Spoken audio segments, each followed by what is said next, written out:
Right.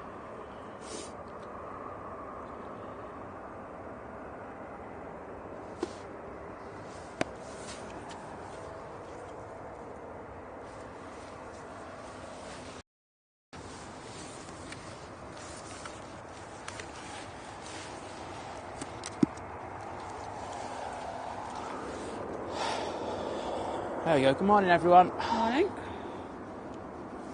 Hope you are well. Sorry a bit late, guys. We HDMI cables, they're just an absolute nightmare. We've just bought some new ones and just not working, so there's a chance that there's going to be an issue could be an issue. We think we've isolated it, but we'll just have to see. But yeah, sorry about that. I saw there were a few comments in the stream. I won't lie. Just like, guys, setting up one of these streams isn't exactly easy. You know, we're in the middle of absolutely nowhere. The environment isn't exactly the greatest. You know, it's cold and stuff like that. So, you know, being a few minutes late isn't exactly the worst thing in the world. So, we're here now. Exactly.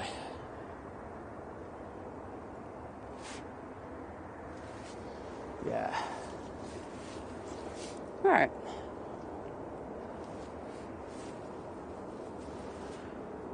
Well, yeah, welcome to Monday morning. Yeah. Hope you're all good. Hope you had a nice weekend. I only saw them yesterday. That's true. That's true. Our guest Tim will be here. About 9:30. At 9:30. Yeah. Put it up on his stories. Just got to do a few things before he comes down. But yeah, we'll have a few hours of him today, which is going to be absolutely brilliant. Can't wait. So we've got the chat. We've got Paul, 8th Day, Karen, Stuart, Diana, Wendy, David, Chris, Philip, Annette, David. I think I already said hello to David. Hello to everybody. Great, good morning.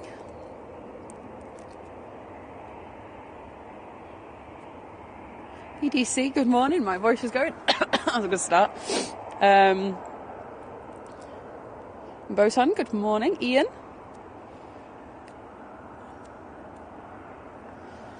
All right, let's see what we've got going out today then, shall we? It helps if I'd open flight radar. It does help. Well, why about that? All right, so coming out now, we've got a Lauda, and that is an A320 going to Vienna. Also got another Ryanair that'll be going to Dublin. That's a 737. Got an Aer Lingus ATR 72 that'll be going to Belfast. Should have the 777s out soon as well. Yes, the Etihad is pinging. Right, it's a Dreamliner -10 this morning. That'll be going back to Abu Dhabi. Yeah. I think we had the Greenliner a few weeks ago, didn't we? Oh, did we? They've been a bit scarce of late, haven't they? A little bit, yeah. With the -10s. Right, just check. Yep. Just check your screen.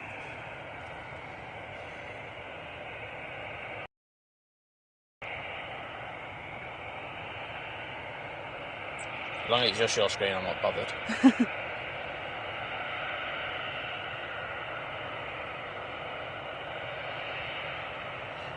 Okay, cool. It's just your screen.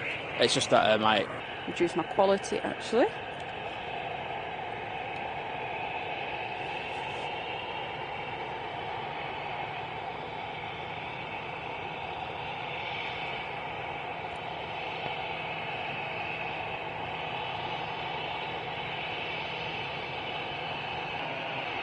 Don't know if it did a little jump then. Don't know if it's just because I'm on I think that was you. I'm on a lower thingy. Yeah, don't think that was me.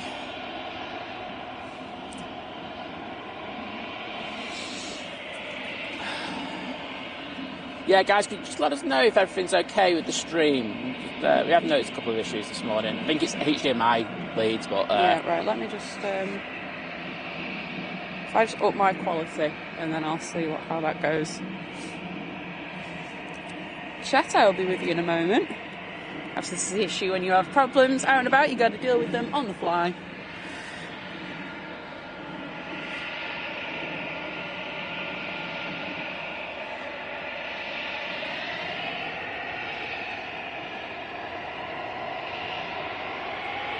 Everyone's saying everything's cool. Cool. That's good. As long as it's just at our end, I can deal with that. Yeah.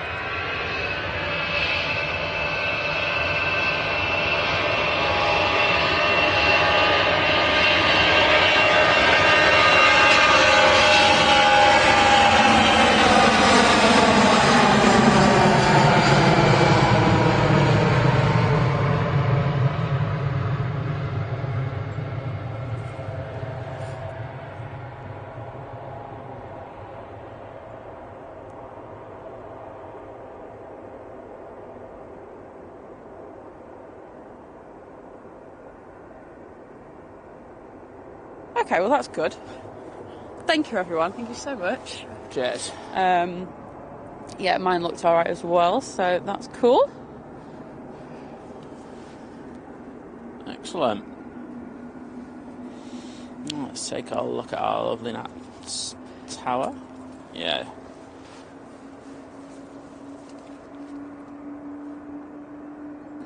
Oh, nice one, Jackson. All good in 4K here.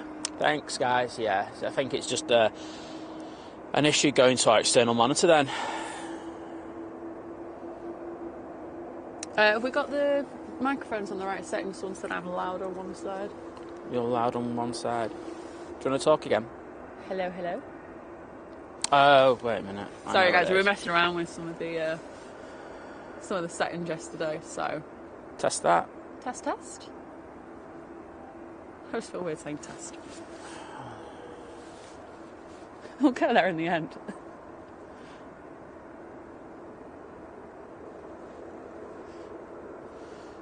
Right, so hopefully that's good. Daniel, good morning. Sarah, good morning.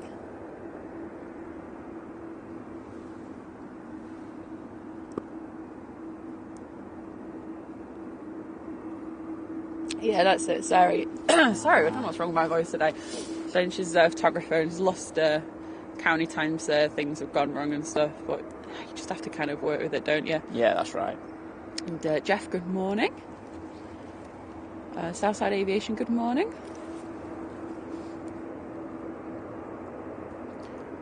Watching with a brew. We've actually got the Fluff with us today. We have. We're flaxed up.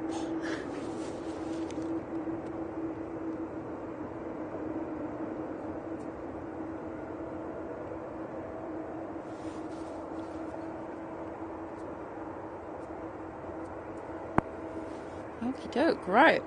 Is that Etihad moving yet?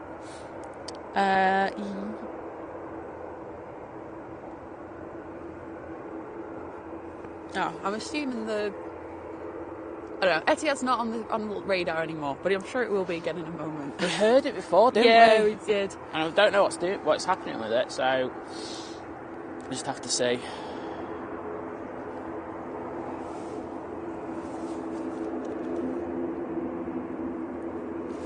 Right, we've got a Ryanair coming out. So I think this will be the Dublin. Yeah, I know. For some reason, it's not letting me switch back over. Oh, God. I know. We were. Yeah, Liz is on the left channel. I'm on the right. I've noticed. I'm just,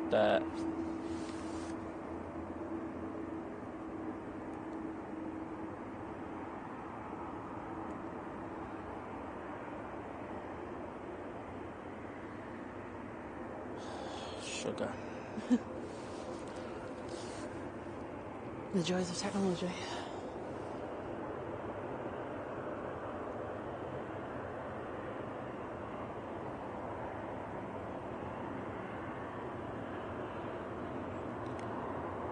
Just one sec. Hopefully, should be able to solve this.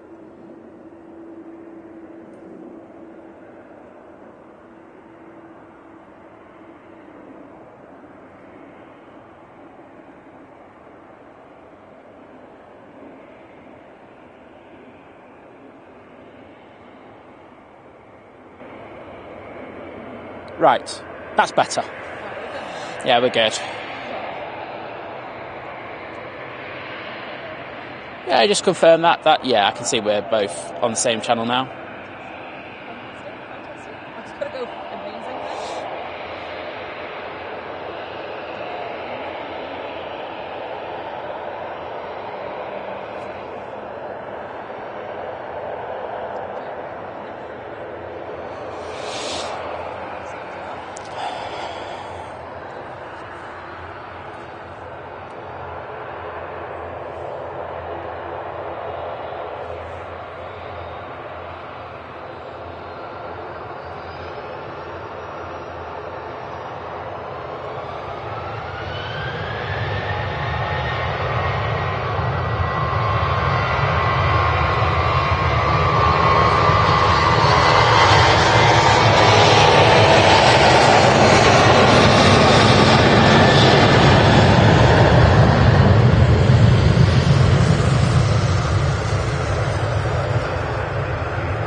And we got the racket, that is the ATR. Can you hear me now, everyone? Oh, what's up? So they said they couldn't hear me. To be honest, I think it was muted. So I had a little red light on here as well. Yeah, you were recording or you turned it off. I can see you recording on your thing. Yeah, I've switched it off and on again. Yeah. Because...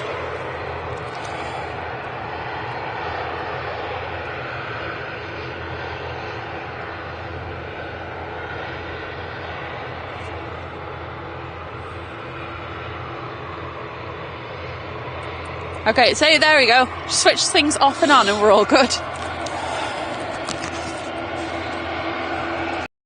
We've got the Etihad now coming out. Lovely.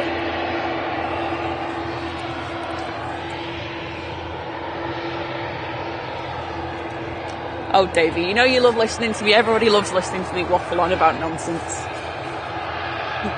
No.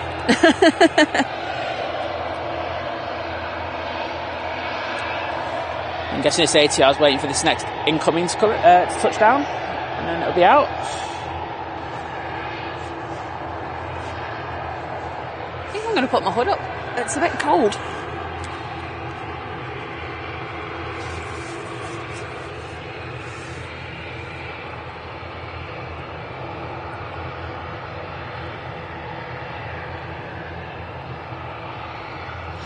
Binary Box, good morning to you. Thank you for letting us know we're good. Morning, Stevie. Taking his time. Chica, morning.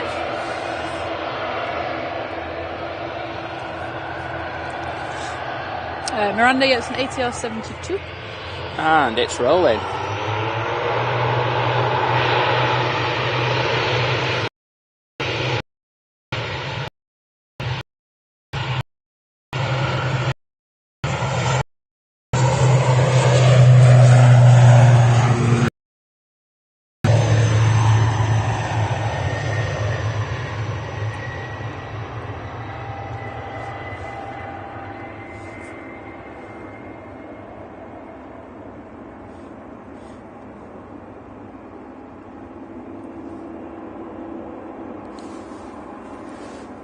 Okay, enough of that.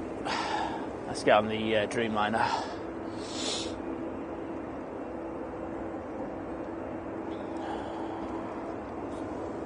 Morning, Colin. Just waiting to cross the runway because we do have an inbound. Yes, we do. That is a Lufthansa A321neo from Frankfurt.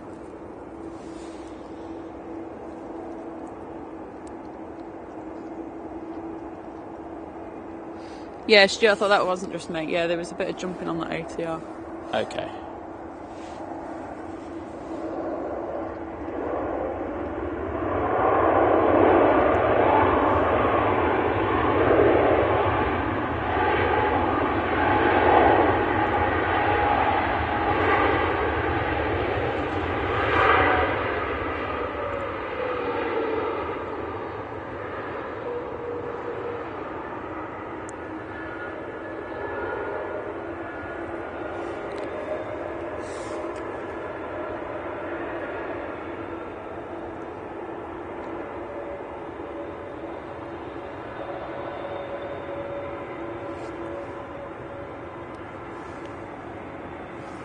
Okay, so the Etihad's coming out.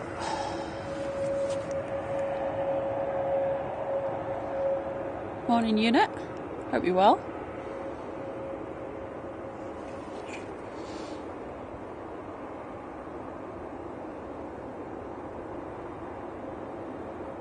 Morning, Lewis.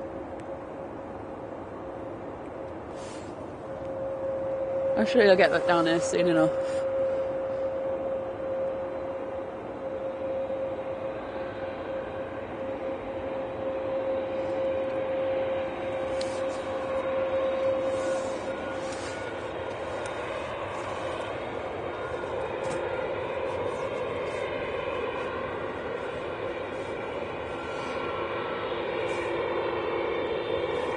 Yeah, 8th, I am aware there's some dropped like skips and stuff.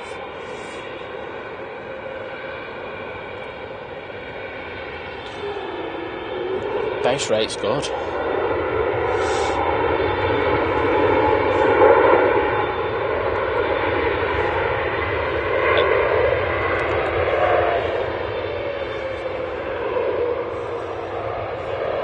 I think we'll get this Etihad and then probably look at rebooting.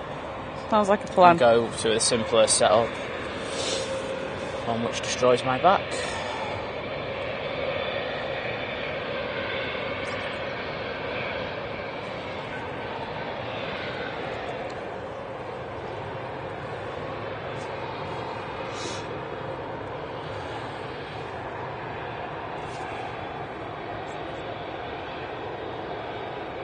And we are rolling.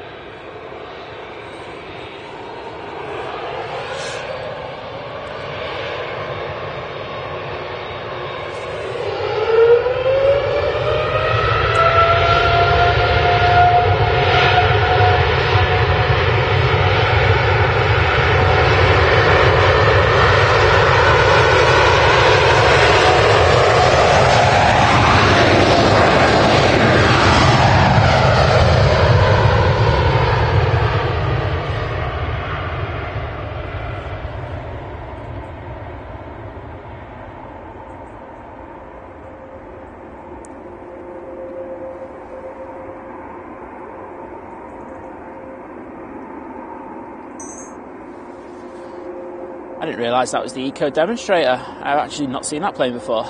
There we go, seen something new today. Okay. Right. Well, is it still jumping? It didn't seem to on that one. Okay. If it doesn't, we'll just keep going with it. Showing the traffic, good morning. And Joe, thank you for the 5 memberships. That's amazing. Yeah, thank you, Joe.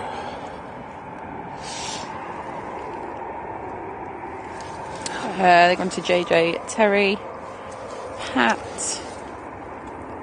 Simon R, and Sharon C. Welcome, everybody.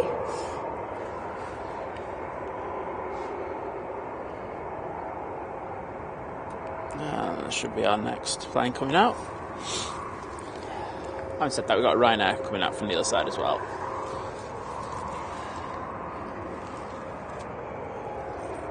I think, is it just, what was that? Eco Demonstrator, or is that just a specific livery, or is it a No, it's thing, it's Etihad committing to a carbon-free, like, air fleet, you know what I mean? Oh, right, one of them. So basically, I think it was they were the first one to use biofuels. Right, okay. And they did a livery for it, but I say I haven't seen it, and it's Okay. and it's been out for ages as well, so that's the really irritating thing about it. Oh, there we go then.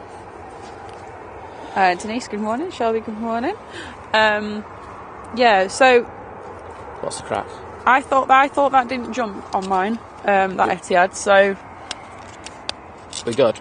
I think so. Did everybody else see that all right? Like, obviously, if it does become an issue, we can reset it. Yeah, and I'll just get my external monitor as well while I'm at it, because... But if everything's currently all right, then we'll leave it. Yeah, we'll just... It doesn't need a reboot. It doesn't need a reboot, but if it does, I'll happily just reboot it. It takes 2 minutes. Exactly. Morning, Jim.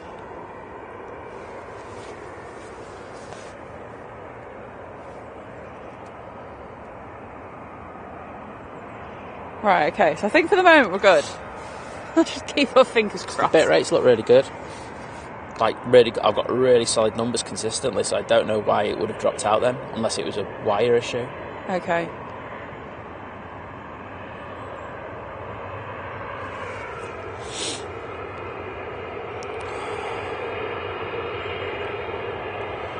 I think Simon's going to be going to Amazon later and getting some more wires. Can't wait. Yay.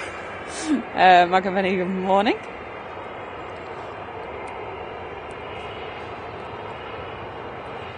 So, going out now, this is a Ryanair, and it's 737 going to Prague. Yeah. Thanks, Ian. Right, no jump. Right, okay. If it starts jumping, let us know. Doing it.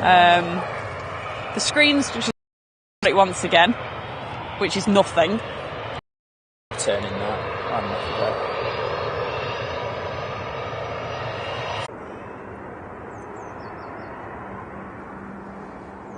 Dave. In. Oh my god. Okay.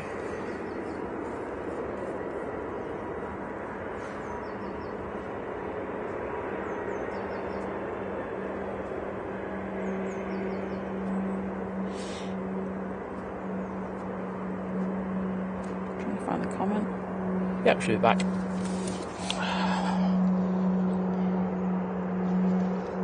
Are we back? I think we're back. Yeah, I've gone to a simpler setup. Hopefully that works. To say it's HDMI. It's nothing else.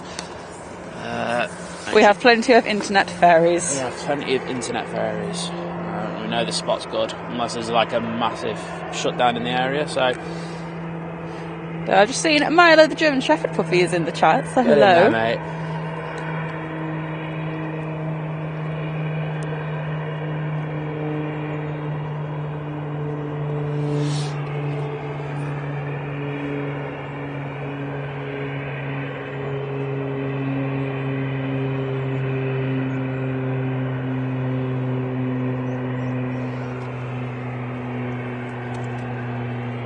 Oh, we've got a 276 out on the taxi as well, which will be cool. You'll love a bit of 7.6 action.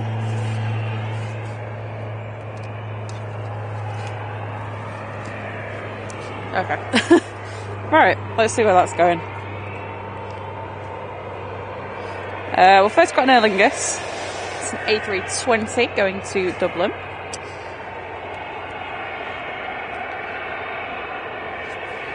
The 2767 is going to be going to Boa Vista, as usual. There's also a Ryanair on the way out. That's a 737 going to be going to Cologne.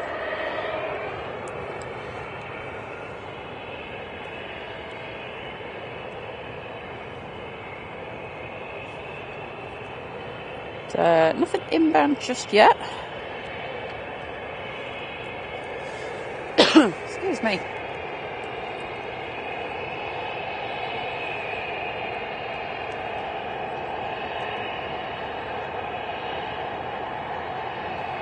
Still very dark here, isn't it, this morning?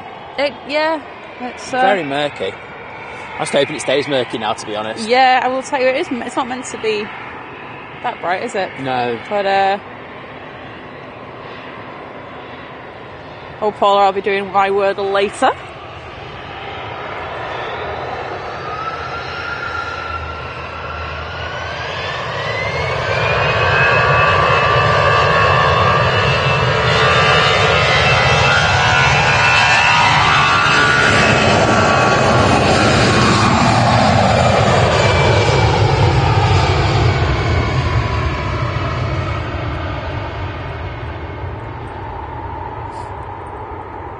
Ah, Nigel, is it Herc flying over? That'll explain the noise.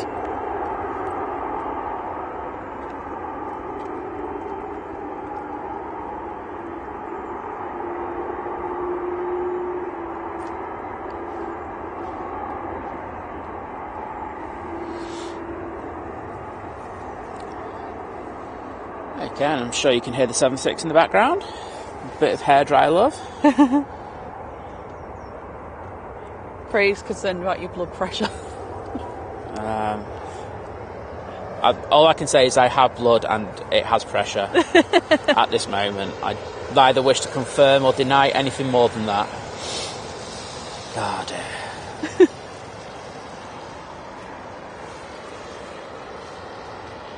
Hopefully we're all good now, though.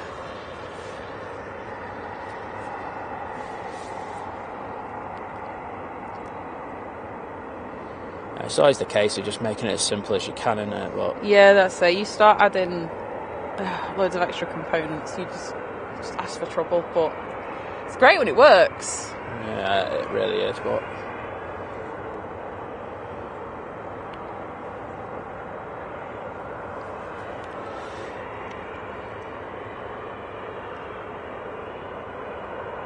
But yeah, as we were saying, it's pretty dull and gloomy here today.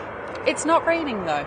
That's positive. It was raining when we were coming down. Yeah, wasn't it? It was really weird. It was like there was moisture in the air, rain, rather than like rain, I would say. Oh my god, you nearly went down my nan's road and said wet rain there for a minute. I was starting to go, don't you dare. Can't deal with that in my life.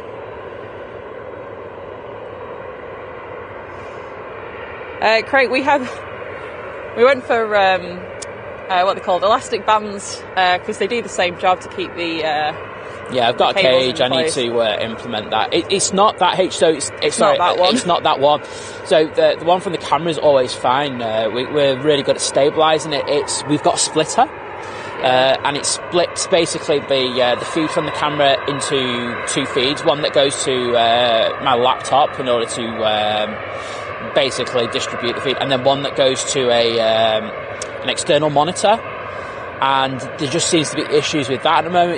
It's the same issue effectively that we had at Heathrow, but we replaced that, and we're still having issues, and it's really annoying me now. So that's this week's job, I guess, sort of figuring all that out. Yeah, exactly. So I was thinking that we might have done a stream somewhere down the week, but I think that's extremely unlikely now until I sort this out, because it's, as you rightly say, it's irritating. Right, I'm going to record this. You do that.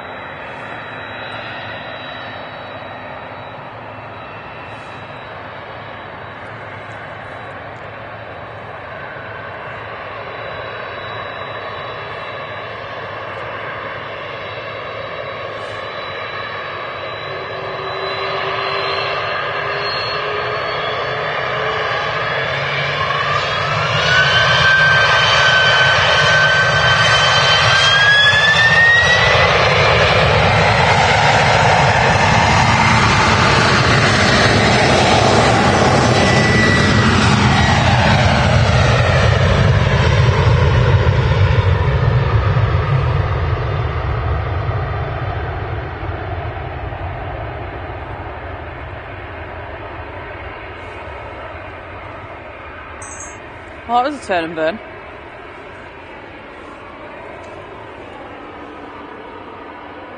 Does look good, that 7.6. We're really going to miss that when it goes. I know.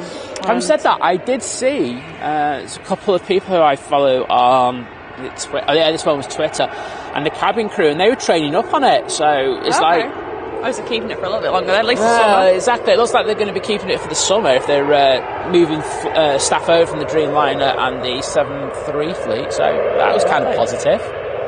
And Joe with a $9 super chat saying, Simon and Lizz, we love you lots, no matter what. Oh, thank you, Joe. Thank you, Joe. That's so sweet. That's going to the HDMI fund as we speak. There we go. No socks this week, sorry. It's HDMI all the way. And coffee. You must have used most of the coffee that's left in the jar. Yeah, we need to get some coffee on the way back.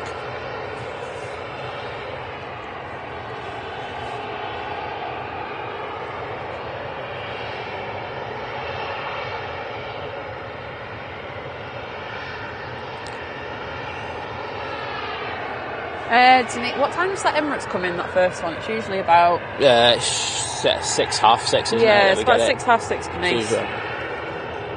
I don't blame you for when you miss it. It is early. Yeah, I think it's supposed to be about 7, but it's usually here about 6, half 6. That's, isn't it? I think Waters is in the chat. There he is, hello. Oh, yeah, I saw your comment on Peter Anker's post. Yeah, I saw that, mate. I didn't bother responding to it. Nice livery, yeah. I saw that, mate. Right. See what you did there. Saphira's mama, good morning.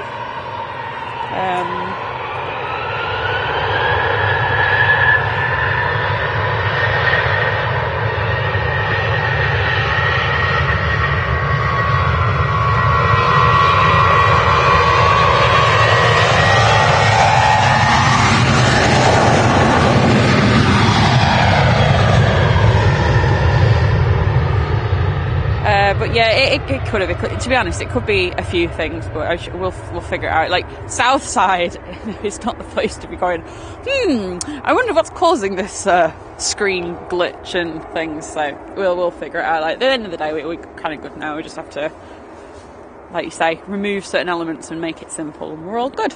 The more cables you add, the more. Exactly.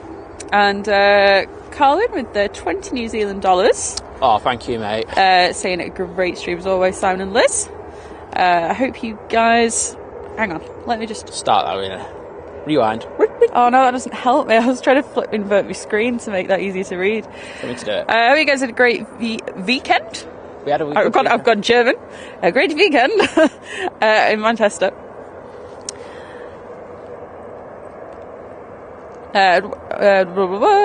Sorry, go on. I will. Sorry, my eyes. Great streams as always, Simon and Lizz. Hope you guys had a great weekend in Manchester. I won't be staying for guest speaker as it would be 10:30 p.m. Exactly. No, don't worry, mate. Keep up the great work, you legends. Great camera work. Thank you so much, mate. Thank you, Colin. And sorry, I can't read. Well, I can read. I just can't see. Anyway. Yeah. Look. If you look, we understand that, like with this one, because this is more of a test thing that we're doing today. Because like Tim will be coming on one of our Sunday shows. Yeah. So if you have to work, you have to go to school, you have to go to sleep. Don't worry about that. You can always A, pick it up and catch up. Yeah, exactly. Or B, wait for. I know it's sad. Press the red button. Yeah, press the red button, people. But yeah, in addition to that, Tim will be coming on again. So don't, it's not the be all and end all if you miss it, guys. It's just nice that that he said that he'd make himself available to pop down today. So yeah.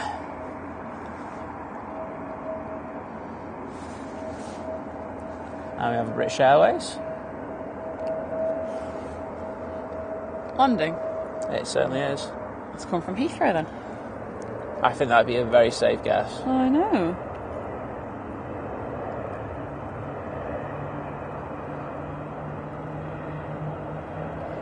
Travels with Tim, good morning.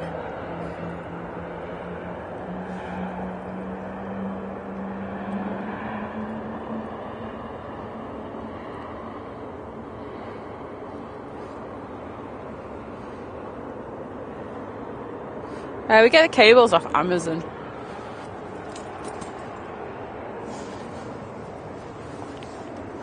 Oh, I'm in a ditch. There we go. No, I'm still in Yeah, not from dodgy stores though. Do you know what I mean? From reputable sellers in the UK. Yeah, make sure I don't buy like the bulk discount off a lorry thing kind of thing. Because some of them are just shocking.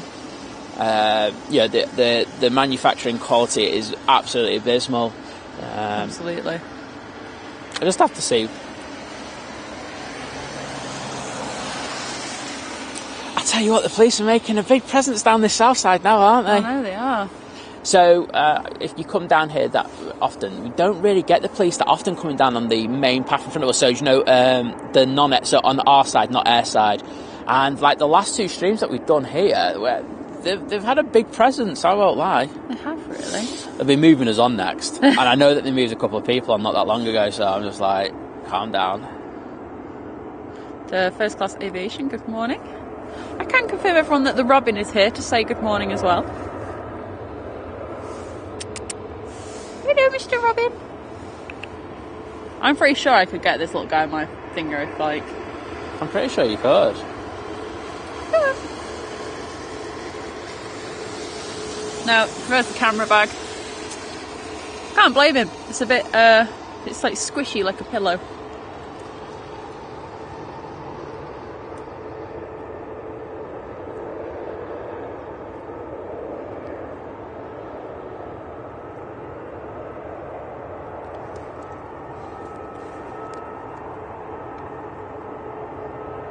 Thank you, Colin. We've got the guitar on pushing it back right now. Excellent. I thought I heard that a second ago. So we have a Jet 2 now that's making its way over here, and behind that we have a TUI, and both of them are 737s.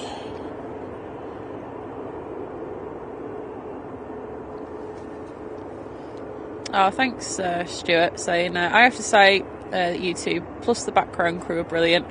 Really enjoy viewing your broadcasts when life allows. Sorry, but you knock all the others out of the park. Oh, thank you. I hope to pop around one day. Absolutely, yeah. When are you ever down? Yeah, that's what we say. We're not like one of them ones who goes, "Don't talk to us" and all this kind of stuff. Talk to us after the stream. Don't talk to us while we're straight out. It's like honestly, just come up to us like. Obviously, if the A380 is like departing, then I'll say give us 2 minutes. Give us a minute, yeah. But no, I'm more than happy to Exactly. chat to people.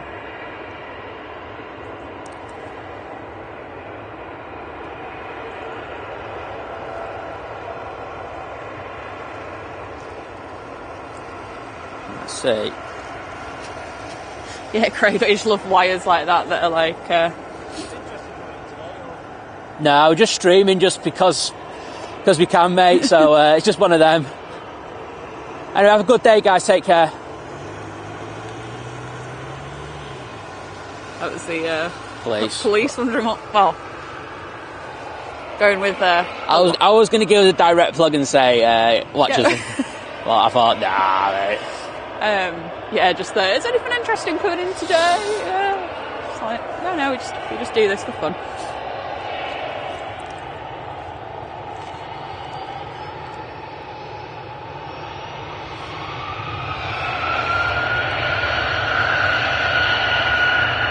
And I can see the Qatar, and it's one of the football liveries, isn't it? It's still got the sticker on the side. We're gonna have to start taking bets when we think they're going to take it down. Yeah, we are. So Jet 2's going to go into Rome whenever it.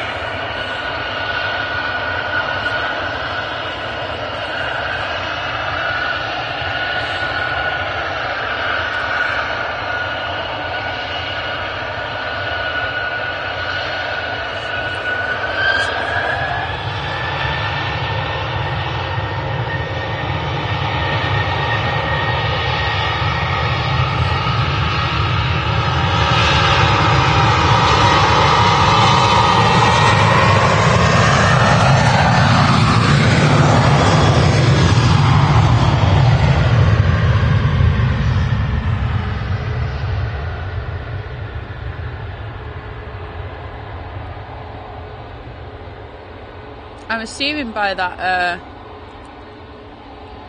long kind of start-up, we've had some de-ice, anti-ice, take away the ice, remove the ice, don't let the ice build up, whatever you want to call it. They were saying it was cold enough today for it, but... there was a weather warning, obviously. It was, like we say, it was kind of like raining a little bit this morning, so obviously it's quite cold, so it wouldn't shock me. So we have arrival on the other side. Craig, no, we didn't bring any food. I always forget. I won't lie. But oh, sorry, it's called Tickety Boo. Oh, we were testing a few things last night, and we were up quite late, weren't we? Yeah. Doing it because Liz had a power nap when she got in, so that was like thanks. And I couldn't do the equipment because half of it was in the bedroom. I was just like, I can't do that. Could have woke me up. So yeah, we were doing that because we didn't eat till really late, did we? Yeah. So it was just like, we genuinely forgot on that one. Apparently, though, Craig's saying apparently ate the Simon sandwich. Oh yeah, because he was out last night, wasn't he? I popped in for a few minutes on Simon's stream. I know it was about half an hour. When I say a few minutes, I lurked for a good while. Yeah, it was nice to see some evening stuff again, wasn't it? It was, yeah. Because I can't wait for the spring, like when they get to full hours and then we can do evening shows as well as morning. Just split it up a little bit. That'll be nice. It'll still be cold, Liz, because it'll be going dark. I don't care, as long as I don't have to wake up at the crack of dawn. Okay. Before the crack of dawn, even. EDC's been a member for 1 month. Oh, nice one, mate. Saying love watching Liz and Simon. And I've hit the like button. Well, thank you so much.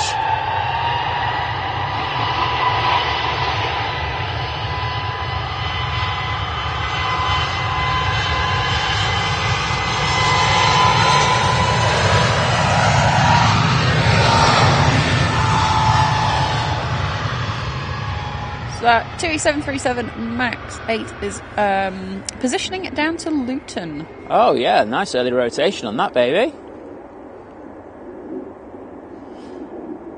And Tubbs Video, good morning. And Graham, good morning.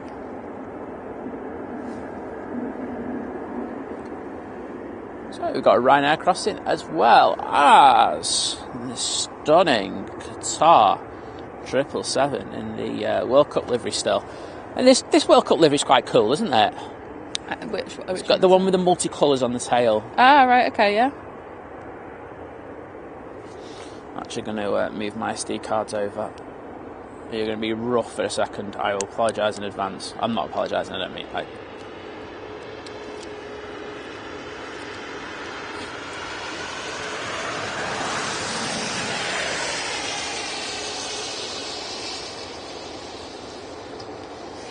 Simon, yeah, I think there's a lot of people that prefer the silverjet2.com livery to the holidays livery. Yeah, I'm a big fan of the .com.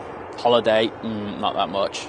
I just think they need a new one altogether. They need to completely reinvent themselves, Jet2. We need new liveries. I mean, you're getting new planes, right? So you've obviously got some money, Jet2. Aren't new liveries, or a new livery, not two separate ones. Don't confuse people. And a new song.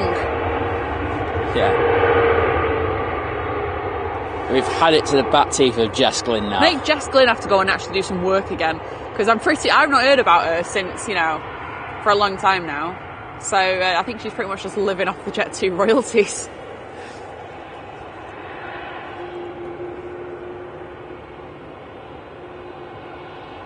Jack, good morning. Keep an eye on the inbounds for us, Liz. I'll just have a quick look.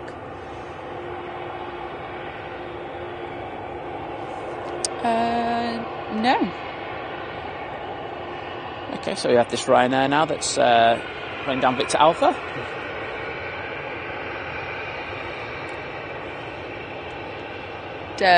Jim C with the 1 at 79 behind the scenes super sticker.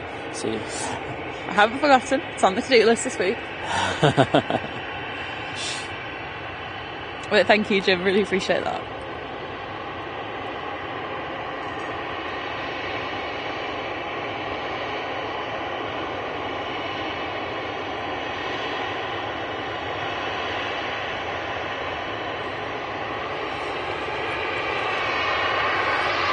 Oh, we're going to get a turn and burn. Here we are. Not kind of burn. Turn, and pause, burn. Is that a new thing? Yeah.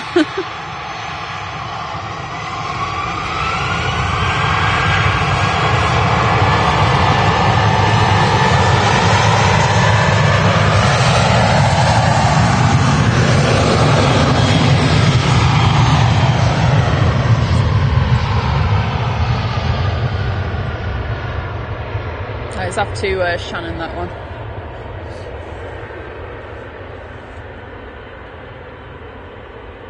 Yeah, John, they seem to like sending the Journey to the Future livery. I guess, I think, I can't remember who said it yesterday, apparently they've got 10 of them that are painted in that. But, well, they reactivated a few, didn't they? So I'm guessing them ones must have just gone straight into the sticky yard. It's not the paint yard, is it? Yeah, true. Okay, let's just jump on this baby. Yes. Bit of 777 love recording.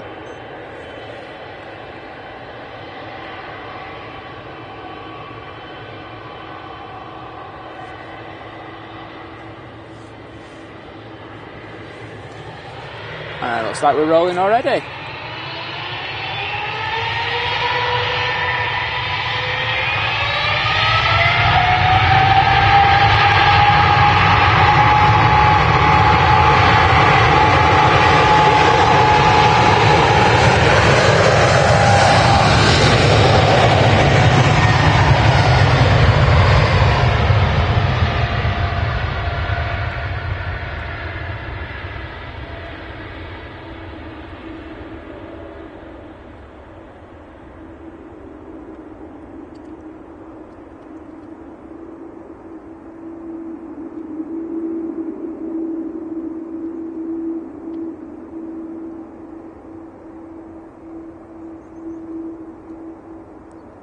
I made sure to shut up there.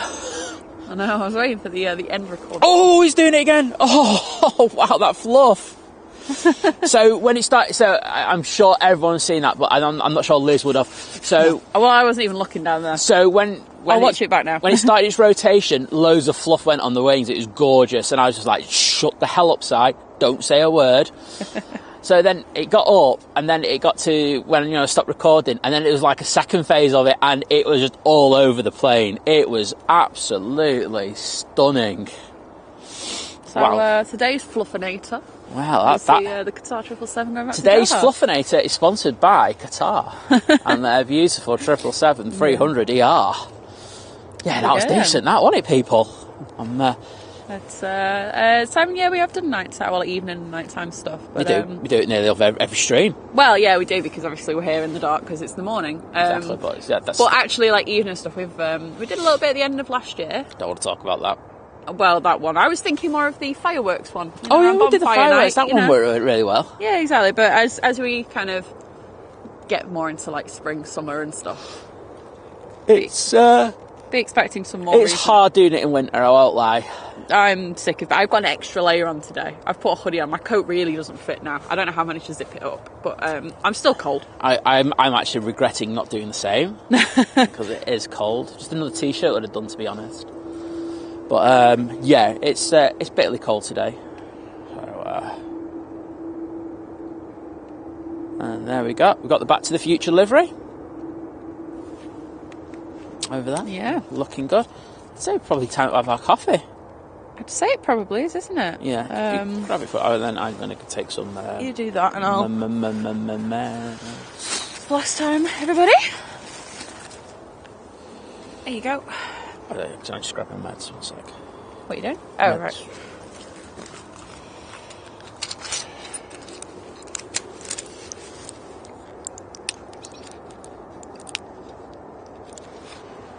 Obviously, hopefully, Let's arrive up. I think that'll be the louder, won't it? Yeah, it certainly is. Yeah. Hopefully the Emirates will be going sooner rather than later. Nice if Tim was here for it. Yes, it would.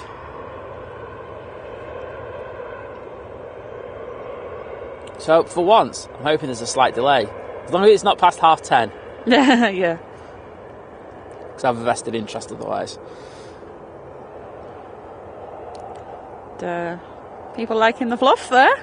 Yeah, it was epic. That was one of the best ones I've seen in a very, very long time. So, right, what's this? Monday today from 12 till tomorrow at 12. Snow showers and icy stretches may cause some disruption. Oh yay! I love a Met Office yellow weather warning. No, I don't. It'd be the one on Wednesday that I think we will do. Probably.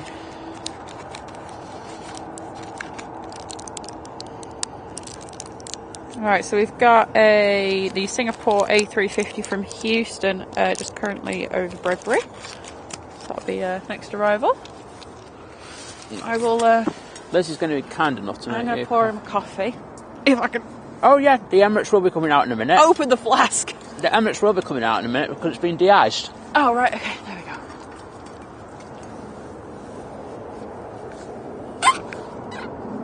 go. Last sound effects.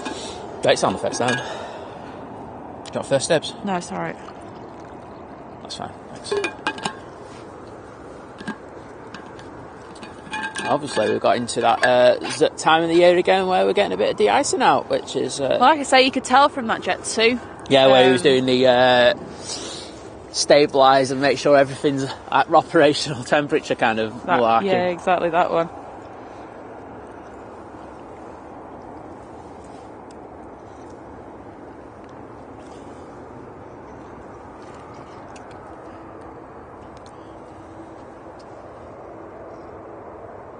But I do like the Back to the Future livery, I won't lie. It does, it's nice, isn't it? It does something for me. Not sure what. I'm not a fan of the new one. Is it Madrid? Oh, the Real Madrid Real Madrid. That's really boring. So I get that they've just signed an extension of the deal with Madrid, but like Madrid are rubbish at the moment. I know that they're playing Barcelona in the Copa del Rey, is it? I think it is.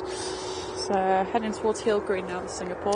So I understand that, but they're not a good team at the moment, and I'm like looking at those their Galacticos at the moment, it looks quite pathetic. So yeah, I'm not enamoured by that livery. And Jim C with an $8.99 at Super Chat saying it brilliant stream as usual. Oh, thank you. Thanks again, Pink Planes. Just pulling your leg with behind the scenes Super Chat. I hope you don't mind the wee joke now. Not at all, Jim.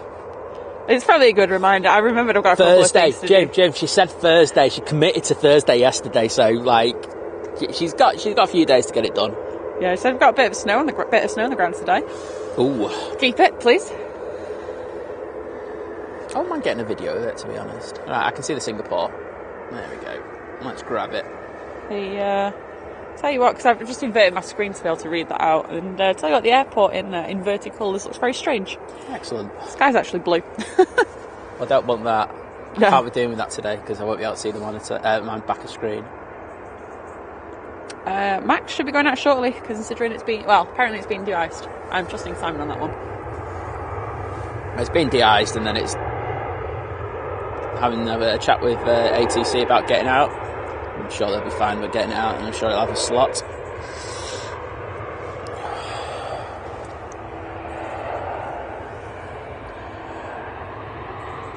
Jim's liking the flask, as is Denise. Flask alert. Flask Shelby alert. also a flask. There is need for a flask alert Ian, today. it's flasky.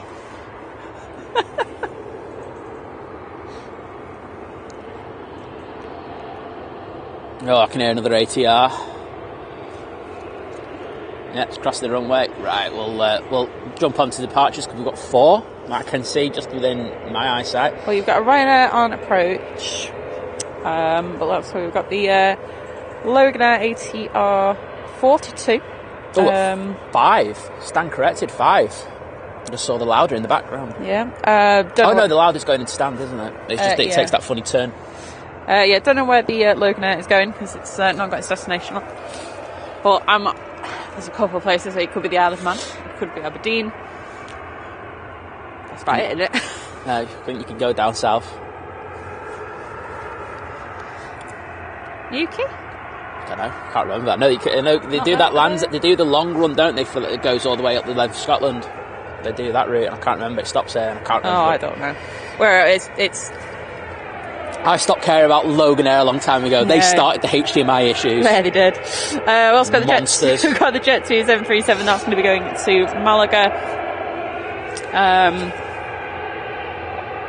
Actually, right, hang on. First off, this first Jet 2737, I didn't realise this one was as well. That's going to Geneva. The one behind it's going to Malaga. And then the 2737 will be going to Hurghada. Well, I would like to go to Geneva. So would I. That'd be my take on that. Except for Geneva is a rip-off at the moment, so... And that's even before you get there. Yeah, no. Thanks, Gear Dan. I'm glad you're enjoying it. Chris, I don't think people are going to be putting Leeds United stickers on planes anytime soon. Jet 2, right? Well, I was just thinking that they're like sort of bases. Leeds, isn't it? Yeah. I wouldn't do it at Manchester, though, you know what I mean? I don't think that'd go down well. No, don't do that.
I can hear the ATR and just ignoring it.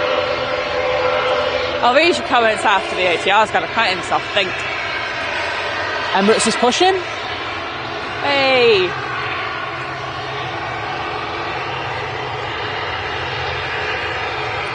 I was just gonna go on the two there, just ignore the ATR away. I better not.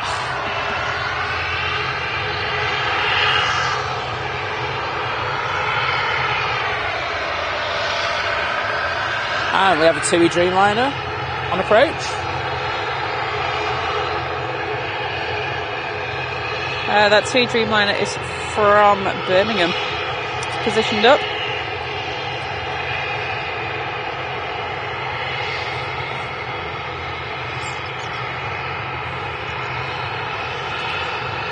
What is? Enjoy your coffee and toast in the Lurkers Lounge.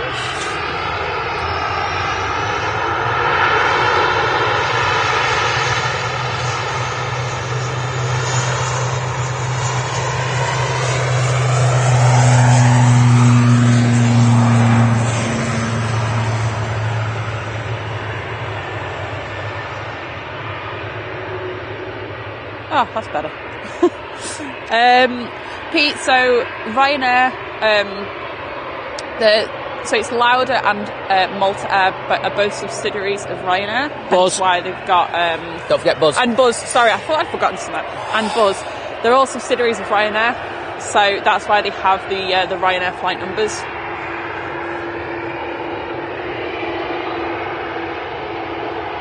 You're going to have to wait, mate. Yeah, I saw in Simon and Lizz's stream last night that there was this ATR that took off, and he anyway, I think he went halfway through and goes, oh, yeah, that's fast. And it was just like, they are so fast when you're panning through. Like, with all the other planes, apart from BizJets, you get into a rhythm of them, you know, and they're quite consistent. But like when you have like the ATR and then BizJets, they are just on another league. It's like, what the hell? It's like these little things that go dead fast. Yeah, they really do. It's quite fun. Like mosquitoes. Just like these little things that just like irritate you. You just can hear them in your ear and you're just like, oh, go away. Anyway. Wow, I was just like, that's a therapy session needed right there. No.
Thanks to the Metar Kenrock. The one thing I'm taking out of that is the 2 degrees.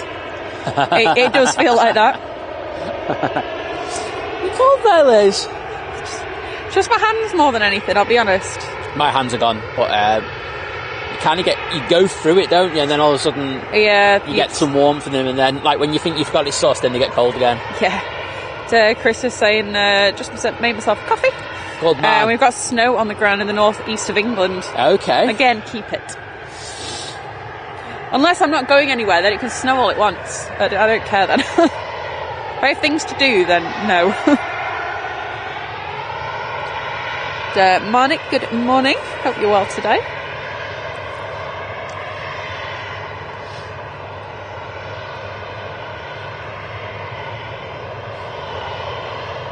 And we have a new member, Eddie Smythe. Welcome. Oh, brilliant. Thank you for joining. Yeah. New domestic member.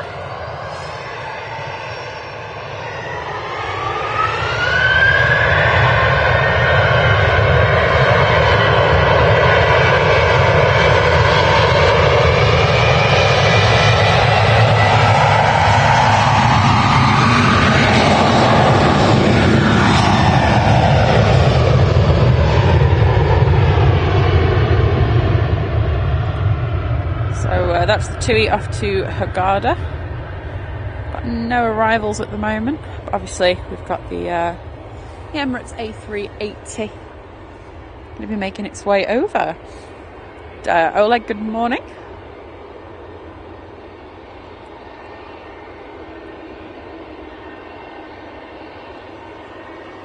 Oh, I tell you what, you know, we were talking about fast planes. Oh yeah. Here's the fastest of them all. It's a little Dornier. Oh This thing is like the pocket rocket. This is next level. That's what you get with, I don't know, maybe it's like, they're like, because we're like, oh, we'll put our engines up here. We'll just make everything a little bit different. This thing is And like just insane.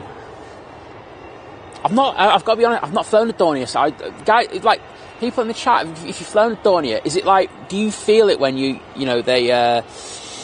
start accelerating in this baby? Because I just imagine that you I've would. flown something that looks like that when I was younger. I don't really remember it. I can feel a bit of rain, by the way. Probably snow. Yay.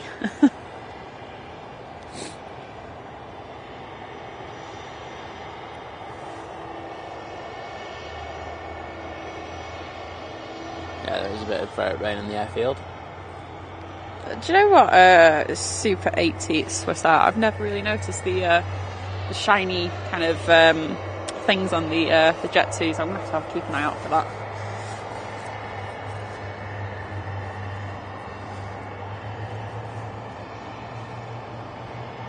Seki, just seen you in the chat, good morning. And Taylor, good morning to you as well.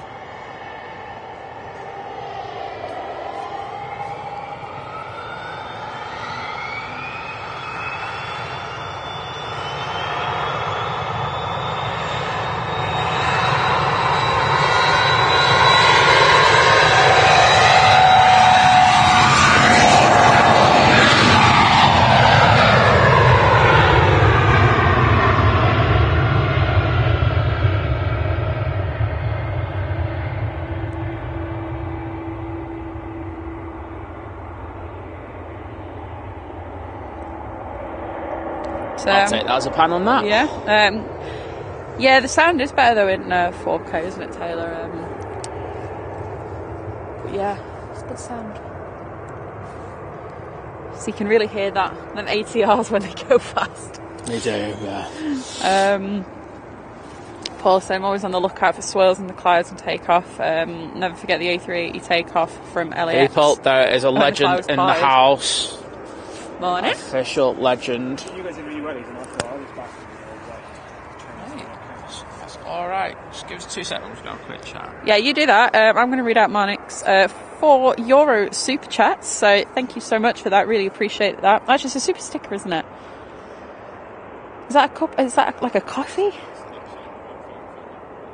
I don't know what that is, but thank you anyway. Really appreciate that. Obviously, we have got our guest here now. Tim is here. Just in time for the Emirates as well. I think he's just feeling timid on the joys of technology.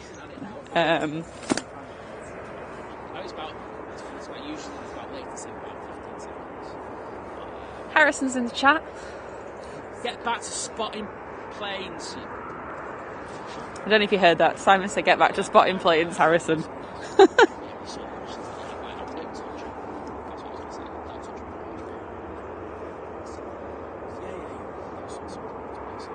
Thank you, Max, for liking the stream. Yeah, if you do like what you're watching, if you could press the like button, I'm very much appreciative of that.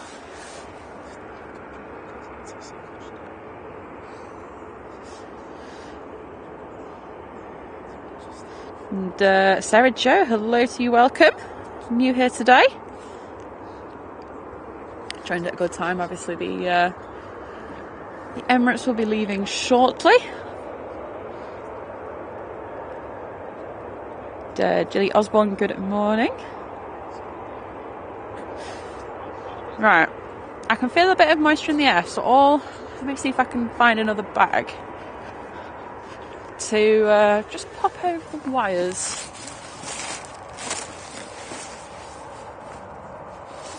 Right. Right, to say we've got some random stuff in this tripod bag, I've just found one of Simon's socks. I don't know how it got there.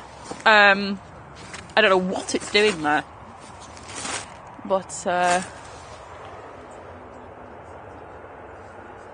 yeah, that's strange. Okay, no, it seems alright. I'll keep an eye on that. We're a bin bag down. We use nothing but high-tech equipment here.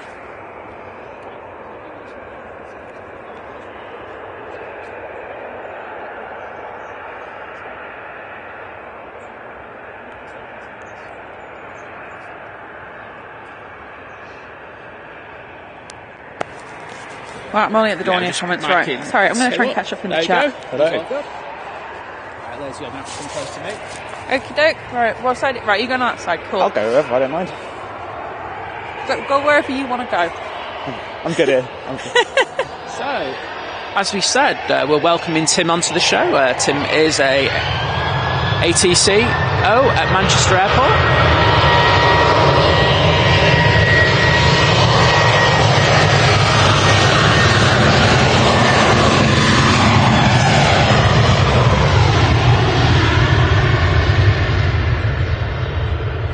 Not a problem, Colin. See you next time.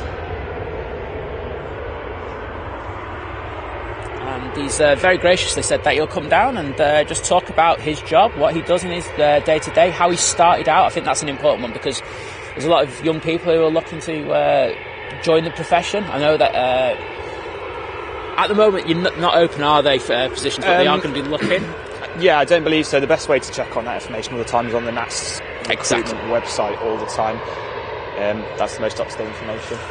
Maybe I'll give myself a little intro if you want. That would be fantastic. Yeah, so I've been working at Manchester Traffic for about 5 years now. Before that I worked for Swissport, the very famous handling agent.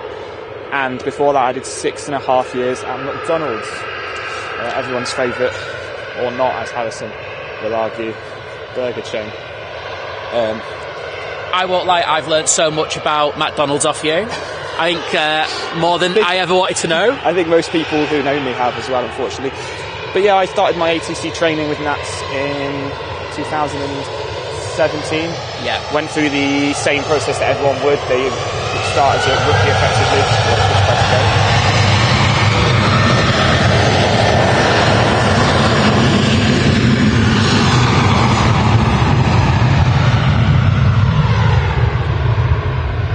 I did 13 months of training down in Whiteley, near Southampton, at their company's head office, doing all sorts of theory, simulations, all that sort of stuff to gain my licence effectively.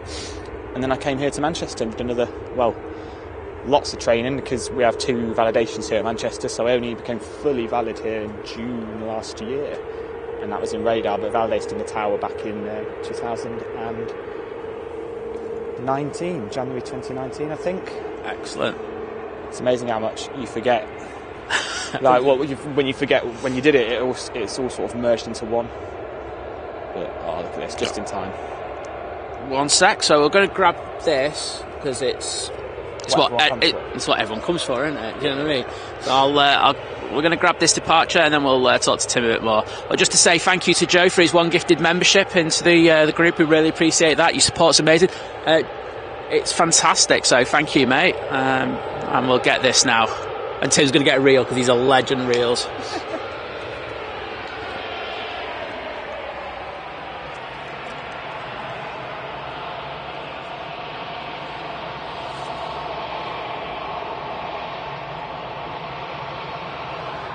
No messing about, here we go.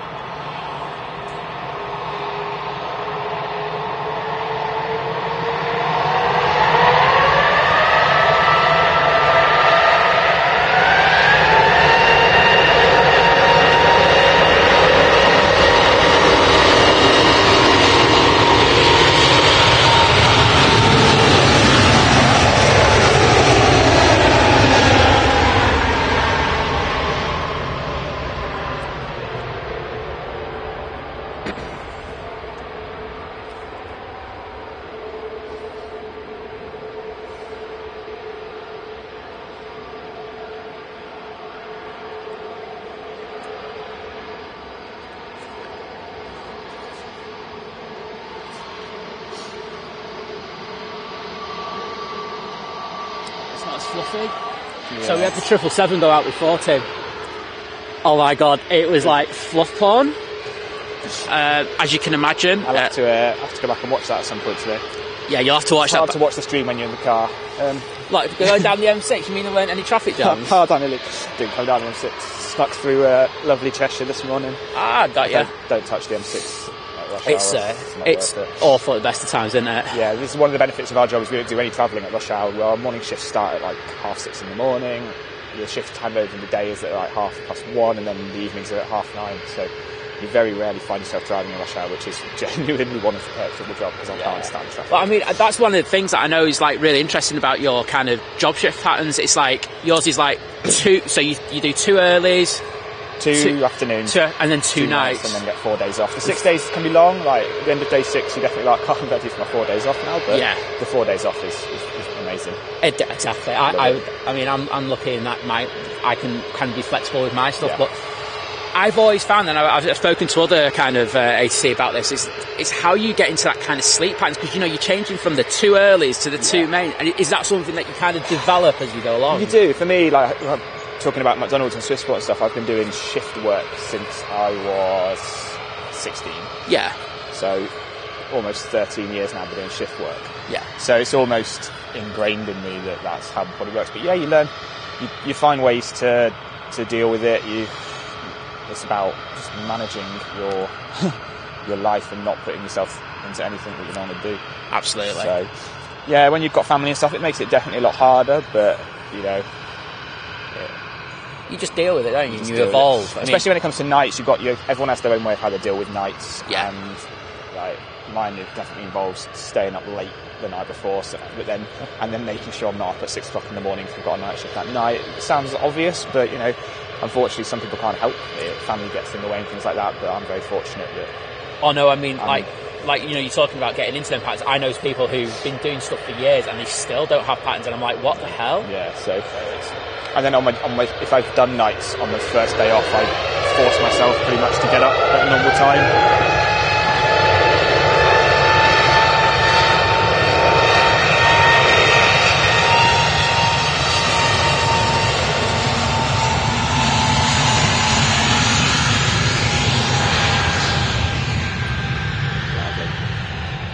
Managing your own fatigue is definitely very important in this job. Very important. As it is with any sort of safety critical job, pilots are the same. They have the same sort of rough working hours that we have. I am a panning legend. I just like to call it. I'll just say as well, everyone in the chat saying hello to you. Oh, hello to everyone in the chat. I should probably get it. I was going to say, you can get the chat up as well. We can charge your phone up as we go, so...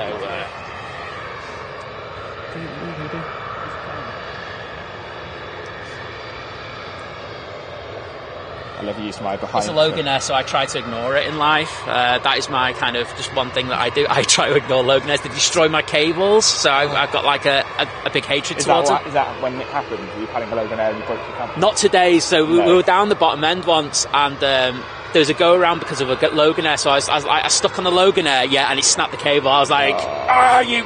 Yeah, there were a few choice words. Oh, yeah. Beep beep. They've done a good job there of picking up a lot of the Flyby network, which is nice.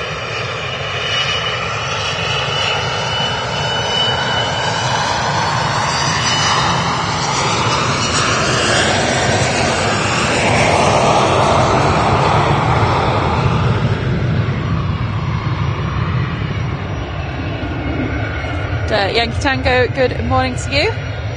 Welcome. Nice to see you again.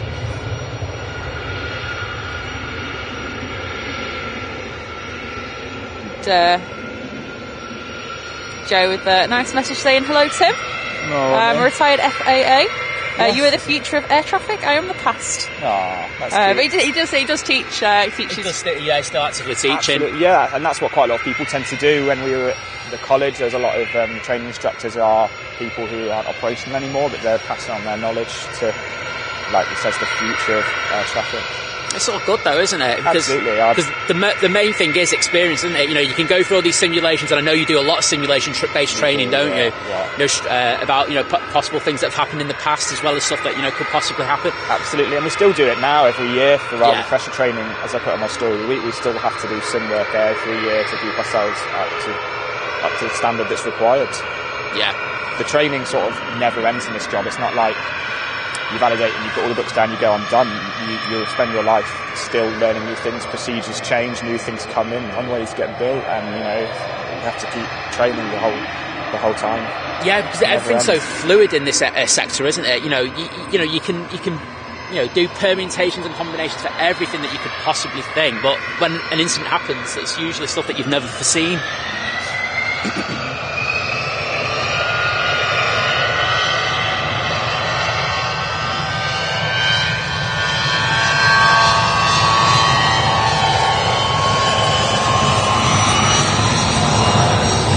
Someone put about they've been doing 2 years at Mackey's and they can't stand the idea of 6.5. I do regularly refer to it as my jail sentence, but in all seriousness, I did management for them. I learned a lot of very, very valuable life skills from doing management for that company. Some good, some bad, but I genuinely don't think I would have the sort of resilience level I have today if I hadn't done 6.5 years of McDonald's. True, isn't it? It's like, you know, provides those fundamentals that you need in order to do all the stuff. Absolutely, and I think everyone in life should do some work in hospitality. It gives you a new vision on how to treat people, I think. Yes. Teaches you how to treat people with basic respect, which a lot of people don't do when they go to these places, so yeah.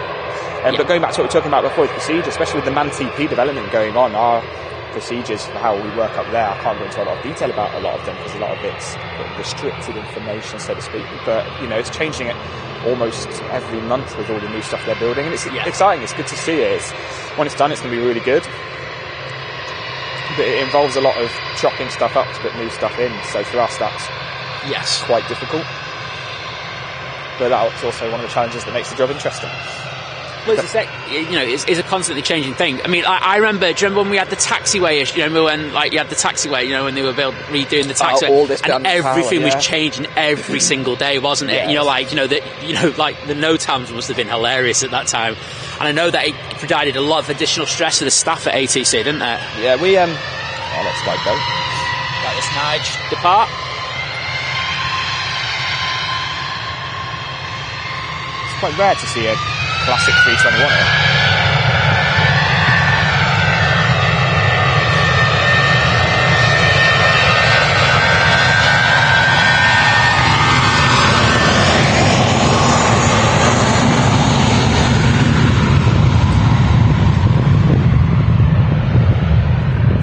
It's usually the Neo, isn't it? It's sending here, so it's quite weird to see that.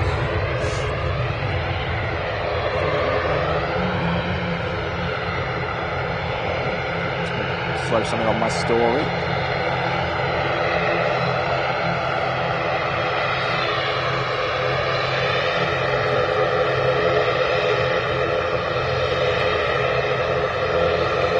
We had one of your friends on the show yesterday, Mr. Dale McLaughlin. Dale McLaughlin, yeah, good friend of mine. Met playing Warzone, and then I managed to take a ride with him on the jump seat to Malaga last year, which was a great day out. One of the biggest perks of the job, so to speak, is the ability to go and ride with crews. It's been a lot less since COVID, obviously. That sort of shut all that down, unfortunately, but yeah, it's nice to be back.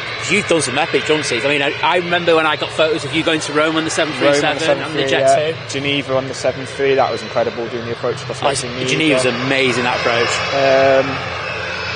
Where else? Ibiza. Malaga twice.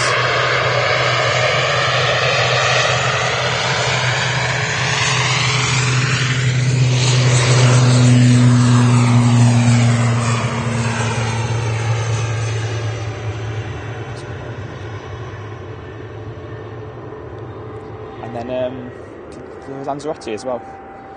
Did you do Lanzarote in the 7.6? I did the land in the Air Tanker 330. Oh, yeah, that was nice. That was nice. Yeah. Yeah, I won't lie. I think my ultimate ambition is to get a jump seat somewhere down the line. I don't know. I've seen some people. It's just people do often ask me like, how do you do it? Well, they're all organised to do work. So like with the security we have and stuff like that, it's dead easy to do it. I know like there's been people we've seen on social media who've managed it, and the rules across Europe and the rules across the world are all different. That's the problem, isn't it? I don't really know how I'd go about doing it if it wasn't through this, but. So I know Air Baltic have done something just like random, but I mean I'm guessing that, as you say, their regulations are very different to what we've got. Yeah. We got any questions in the chat or anything? Or anyone saying anything? I'm just trying to plug your YouTube on my Instagram. Right, okay, alright, let me go back through the chat then.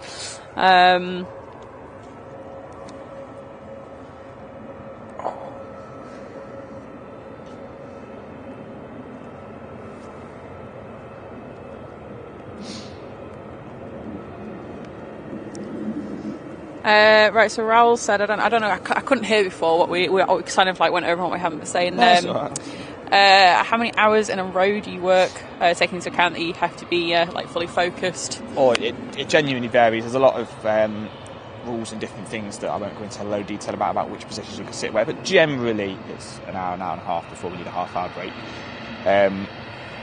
It all depends on how many staff we've got in, whether we're trying to do some training as well. If we're trying to train people, then we effectively lose a number of staff because they have to go and train elsewhere. Yeah. So we have to work a little bit longer, but yeah, hour and a half's fine.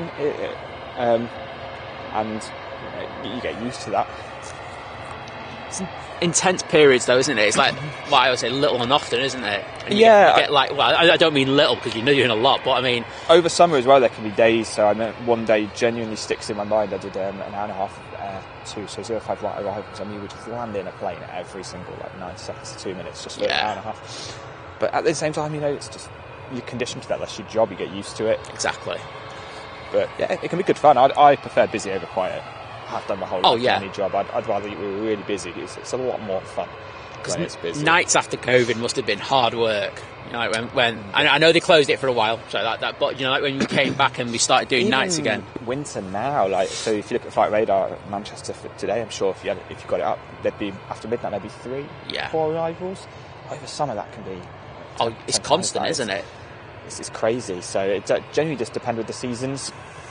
Because we are going to be doing like a night show somewhere down the line. Yes, you want to try and do a single runway night show. Yeah, that's the one we're going for. 2-3 less single runway. Right, if we get this on this runway, doubling back, because that must be the nightmare for you guys. It looks so good from the tower though. It's weird when you see them making the approach over the top of where the Swiss is now to come in. But then, like we said before, they need to backtrack and come down, and it definitely slows the whole thing down a lot. But. I mean, because we've had a couple of incidents this year where we've moved on to this runway. For various reasons, I'm not going to get into what. Yeah. But when I wasn't able to make it down for the one where it was basically about 3 or 4 hours where it was on that. I think Mac Aviation was down for that and nailed it. Jealous, yes, I am. Like we found the day, I say the other day, it was definitely middle of summer. Yeah, and we were just we were here for the A340, and we just had the one-off movement as well, just that came and landed, and that caught us all out. Yeah, but yeah, it does happen.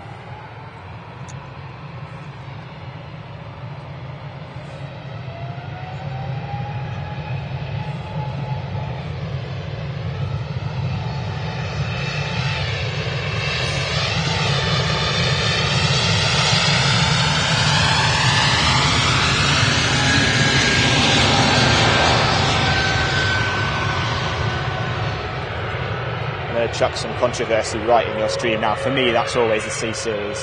Okay. However, if if I'm giving traffic information on it, I'll refer to it as the 220, but in my head. And interestingly, on our flight information strips, it still has BCS3 on it rather than 220. So, and I don't really know what that is. There must be something somewhere, whether it's not changed officially or what, but yeah. So I'm a C series, but since I've done the stream, so I've had to change to the A220 because I've been pulled up on it a few times. Yeah. I'm just like, okay, I'm not going to go down this road. But yeah, but I tell you what, it's the best buy Airbus have ever made. Yeah. But they sort of they were responding, weren't they, to what was it, Boeing's threatening? What Boeing doing, Embraer? Yeah, absolutely. So. Right, I'm getting in the grill of this 737 pilot. I'm 600 mil right on his nose. I'm going to pan it like a legend. Good luck. Good luck, I need it.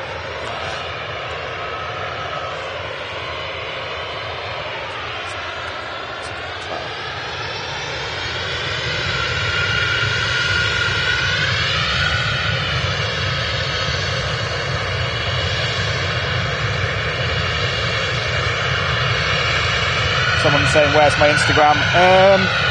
At CoPhotos, ATCO, and then the word photos. It does have an O on it, doesn't it, Simon? I knew that. Yeah. Liz knew that. I even though he's been like my mate for years, I was like, just ATC photos, isn't it? Liz, you're wrong, it's ATC photos. Well, no, I actually, I'm aware of what people's Instagram handles are.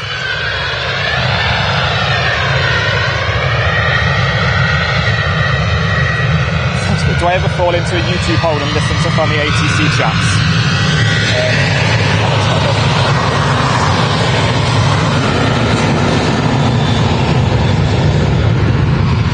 Absolutely.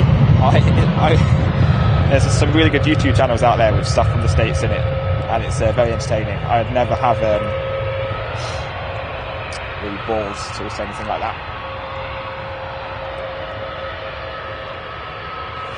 So I did see a question from Malcolm before asking, like, he understands takeoff separation. He said, how do you judge it? Is it based on a timer? Is it based on experience? So again, without going into the really boring bits of the procedure, effectively most things are time based.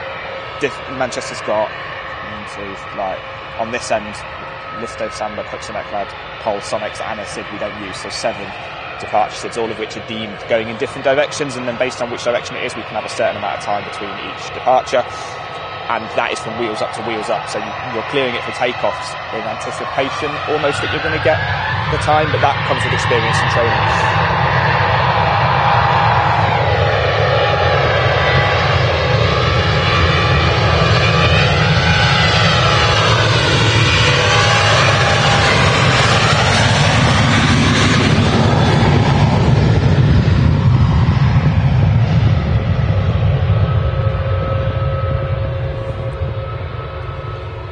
And then we do have ways we can get the planes airborne a little bit faster. If anyone wants a really interesting, exciting read on the CAA website, you can actually download for free the Manual of Air Traffic Services Part 1, which is a universally available document. Liz is downloading that as a bedtime reading that. Really exciting. There's some bits in there about reduced separation in minutes into an aerodrome that we're allowed to do. So most of that is about, if it's a good day. In summer, we optimise that a lot. I think you know how sad I am, Tim. I'm probably going to download that. You know that. It's a universally available document. All of the air traffic documents, like the RT manual, all of that are universally available. If anyone was genuinely interested on sort of what we do, they're all available for anybody to go away and read. We then have a follow-up document called the Manual of Air Traffic Services Part 2, which every single individual unit has, and that lays out our local procedures, and that's like a confidential, so to speak, document that details all of our local procedures.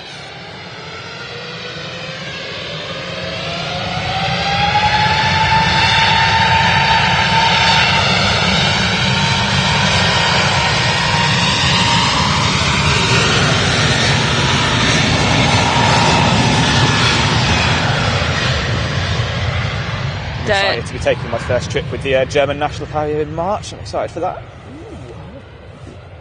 Ooh, should be fun. And just quickly, David, I haven't forgotten your. Don't worry.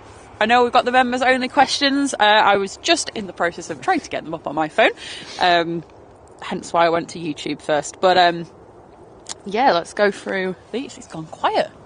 Well, that's what we want for a short while, so we can have a quick chat. So I'm going to stick it on the tower. Go on, you go through the questions on Facebook. So of course they are. These from last night. So. Start with Craig's question.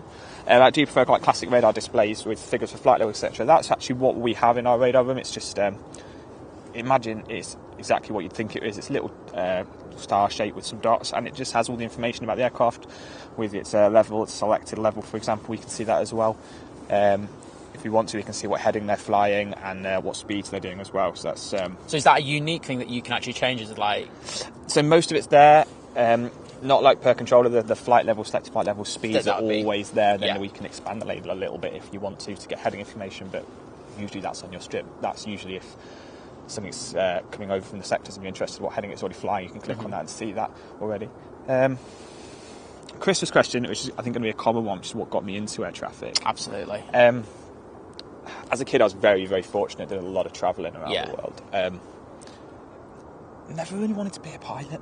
I think I was always, as I grew up, I was aware of the sort of almost financial commitment, and that was very scary. And I know that that's a controversial topic across the industry. Absolutely. Talked about for days, but yeah, I've always been interested. And the NATS thing, I almost stumbled across it when I was working at McDonald's, so I thought I'd apply, and got in. So I was like, there's nothing to lose by applying. So yeah, got in, and never looked back. Absolutely love it. It's a very unique job in the industry. There's only a select handful of, if you think about how many people work at this airport, like thousands, and then you've just got 50 of us up there. Well, I think people have to be kind of realistic in regards of the kind of character of people that they're looking for. There's certain characteristics that they're looking for. I mean, you'll probably be able to explain those kind of characteristics they're looking for in there is, and I'm going to make my friend up a sec, because I tell him, I make a joke that I'm going to invoice him every time I plug his account, but I went through the training system, what do we say, 2017, so 6 to 7 years ago now. My identical twin brother is, as we speak, going through the NATS training with a third party, with Global down in Gloucester. So if you ever have any questions or anything about training, he is at Code David. He's going to be really confused when he comes off a break. What I'll do is I'll actually put it in our community posts, and I'll put it on our thing. So that his is great to just follow. He might not have time to answer your questions, he's quite busy, but he's doing a day-by-day sort of walkthrough of what his training is like and how the selection was, things like that. So he's got the most up-to-date. I can help people. I've got some Q&A story highlights on my your Instagram. On my Instagram. But his are definitely going to be a lot more, because again, it does change over time, and the regulations of what needs to be taught gets changed, how it gets taught gets changed. So he'll definitely be a lot more in the know than that lad. He's very lucky. He started again now. He first started his training with NATS in January 2020, and unfortunately COVID we all know what happened in the industry over COVID. But so yeah, that's sort of how I got in, and he got in because he came for a visit to Manchester and was like, I quite like this. I think I could have a go at this. So he applied, and got in. But that's the thing, though, isn't it? It's. I think it's nice that you'd be able to share that with your brother as well. Absolutely. I remember when the things with COVID with him happened, because I think he was quite close to actually finishing his training. Finishing his basic training, he was quite close to that, and unfortunately, that was 3 years pretty much. He had to wait, so that he had to start again, unfortunately. But he had to go out to square one, get another job, didn't he? Yeah, all sorts. I don't want to plug them again, but he went to McDonald's. Get in there. He actually worked with me at McDonald's before, so it was quite easy for him to go back. But it seems like everyone's go-to place. Well, at least he's back in now, and getting there. He seems to be enjoying it as well, despite the hard training. Because I've been stalking his stories. I don't mind saying that. I'm stalking. He throws the odd one with my face in that catches me out, and I'm like, what? But Yeah. Here's one. It's a bit more technical one. So when conducting inbounds into the TMA aircraft are normally routed to, it says Dane or Pole. It's just done by pre-flight thing. So basically every IFR aircraft inbound to Manchester, so you basically everything you're going to see today, flight plan ends at one of our 3 holding stacks. Correct with Dane, that's the one that's south. Rosen to the north, or Rosen, genuinely. We all call it Rosen, but a lot of people call it Rosen. We can argue all day about who's right. I'm going to say you're right. And then Mersey over near, just north of Liverpool. Everyone's flight plan ends there, and they are the holes, and then it's our job as Manchester Radar to basically vet them onto the final approach. So there you go. So Pole is actually... It's a VOR up north. Pole is just one of the waypoints on the way into the Rosen hold. So they route via Pole if they come from the east. So there you go. Bit of nerd for you there. There was lots of pointing there as well, implying to the right direction, which was very helpful for me. Helpful for this, not very helpful for people that are getting a lovely view of the tower. But yeah. All right, yeah. You just have to do it. I'll watch it. Do you know when you point from now on? I'm just going to turn the camera that way. I'm going to go. He's over there, and he's over there. But no, it's that's the thing. So wait, so how is it about? What's the range where you start picking them up from? Is it about 25 to 30 miles? Yeah, I was going to say. I was in the process of saying 25. I look good there. There's some restrictions to what traffic we can and can't work. I can't be going into the exact details, but yeah. So usually when we get them, they're on track to these holding points, so that we can, start getting them towards a base leg as soon as possible. It doesn't always work. there's a lot of planes up in that sky, and sometimes they need to be, especially on 05. But we've got a louder. I'm just panning across because we do have an inbound. Grab this and then I'll concentrate again. It's an aeroplane, everyone. Is it a Turkish? Yeah, it looks it. I can see a red tail on that. I tell you what, they've been just throwing everything at us again, haven't they? It's great. I think as well, one of my suspicions with no like actual knowledge of, I think their cargo loadings must be quite good with that 330 coming in. Yeah, quite a lot. Well, it's all them wigs that they're hair transplants. They got to bring the beds for them back as well and everything. I'm kidding, people. We know. But no, they've got a stacked summer schedule. Again, Turkey in general this year looks like it's going to be mental out here.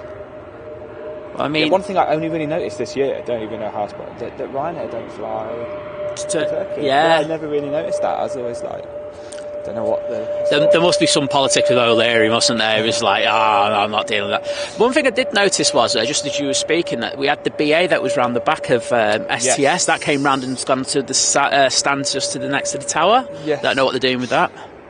Yeah, so the STS, the apron areas around the STS hangar are quite small. Yes. And plus they've got a big A330 as well. Got traffic there, so like the stuff that comes into the hangars always has done. We just sit on remote stands until they can take it in. Yeah. And if it's going to be going out at some point today, because most of them do, once stuff comes, stuff can often sit around for a few days before it goes into the hangar, but usually 9 times out of 10 it comes out of the hangar, it gets given a crew and it goes. There's no point in it sitting here any longer. Wasting money, isn't it? It's nice to see some Speedbirds again, because they come in on the Speedbird call sign when they come. Well, it looks like we're having a few of them coming up, aren't we, at the moment? I myself have already done like 3. Yeah, it's good to see. I won't lie. I know I was talking to a mutual friend of ours, Tom. About the 777 jobs. I was just like having a laugh with him, saying that he needs to change his CV and falsify it, saying instead of 737, put 777. But they are actively looking now for the 777 engineers, aren't they? They are. So, and it'd be interesting to see what happens with this passenger to freighter conversion. I'm really looking forward to that. That might be happening. Well, it's approved, but I don't. Obviously, we don't know how much we know that work will go.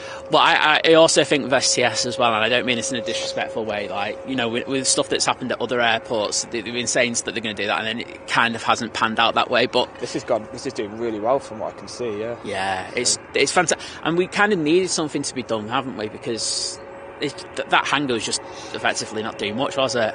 Yeah. One of the questions here is, what's your favourite and least favourite call sign? I'm not going to do least favourite because I'm being political, but my favourite, it's a weird one. I really enjoy saying the word Qatari.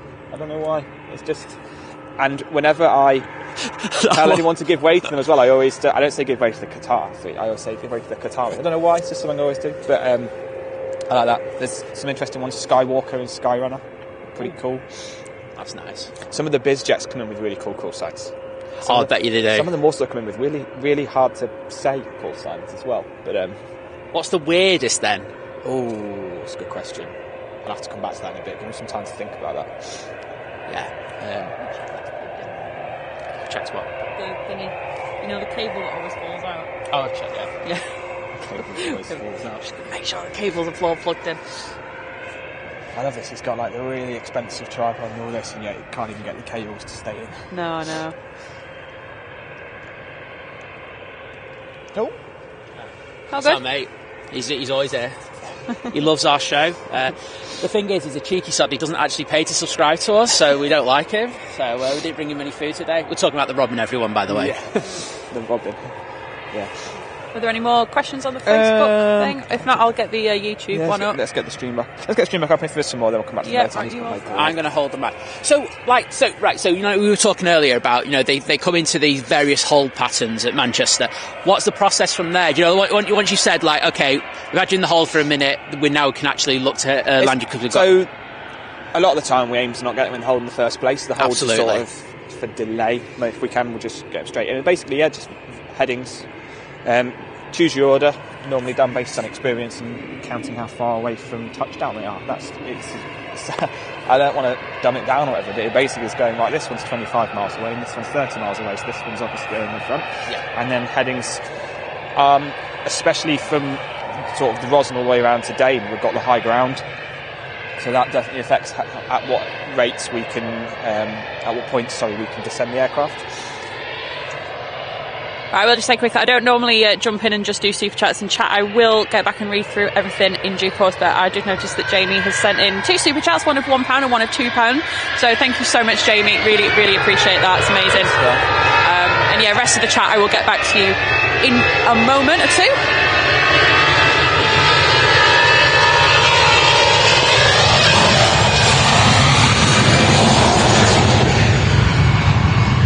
One of the most crucial things we do on radar is we always ask them for their aircraft type. And that's a prime example. Why? Because that will come in on a Ryanair call sign. And everyone will go, Ryanair, it's a 73. But now obviously they've got the MAX 8s, well, the 8200s, they've got that. It's really important to know what it is. With well, we were someone. I think we were talking about that earlier, weren't we? You know, someone was talking about the different kind of Ryanairs, and you know, like when we were talking about the buzzes, you know, the thing, and as you say with Lauda, it's the A320, and it does present different issues. But that, you know, it's interesting to see it from a different perspective. I want you to hold it. I've never had something rammed in my face with so much gleam all my life. It's a beautiful moment, that, Liz. It's like a microcosm of our relationship. Need to go. Yeah. Sorry, mate, you've had enough now. You know. But yeah, no, that's something we always do. And then as well, there's obviously the same weight turbulence category, which is important to us, but it's to do with parking as well. Some of the stands can take a 320, but not a 3, or yada yada yada. So it's important as well for the airfield to know exactly what sort of planes can get.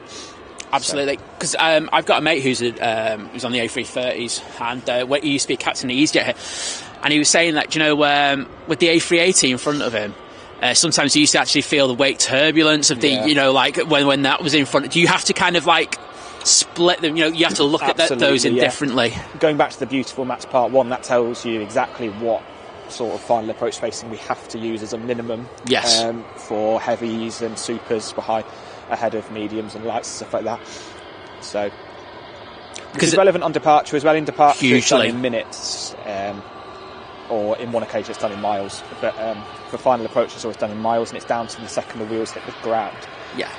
So the landing aircraft, the second one needs to be a certain distance behind it to keep it safe. And we always go for a little bit extra as well, because. But there's weight turbulence requirements all the way from when they're in the cruise and when they're in intermediate approach, and all sorts. There's weight turbulence requirements for us to provide. Because we always have a laugh at the ATR, you know, when it's going off, and we're like going, well, we might have to be here for about 20 minutes, just usually because of its speed more than anything else. But, you know, weight turbulence with the A380s. On the ground, though, they're great for taxiing. If you need to nip them across the runway, those ATRs are brilliant. Off they go. Would you know, like when I'm panning them, like, so normally with like anything else, like heavies and like, you know, these A320s and thing, I'm like constant speed. ATRs, I'm like this, pulling the handle straight across. It's crazy.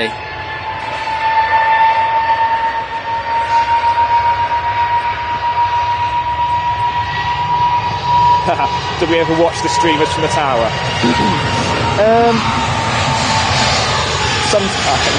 Yeah, I do get the binoculars out if it's quiet and have a little look.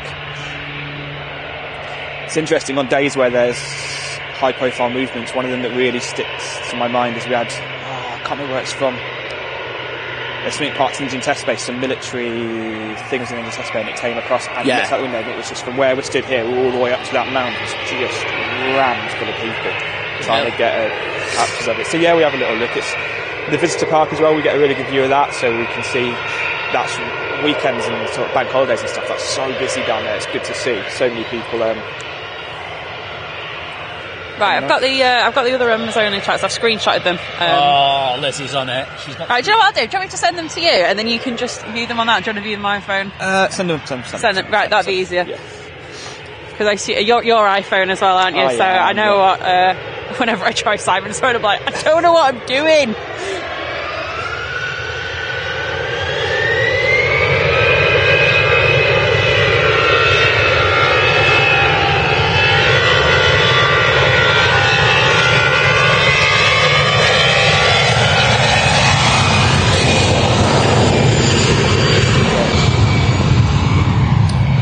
What's the most special plane you've handled?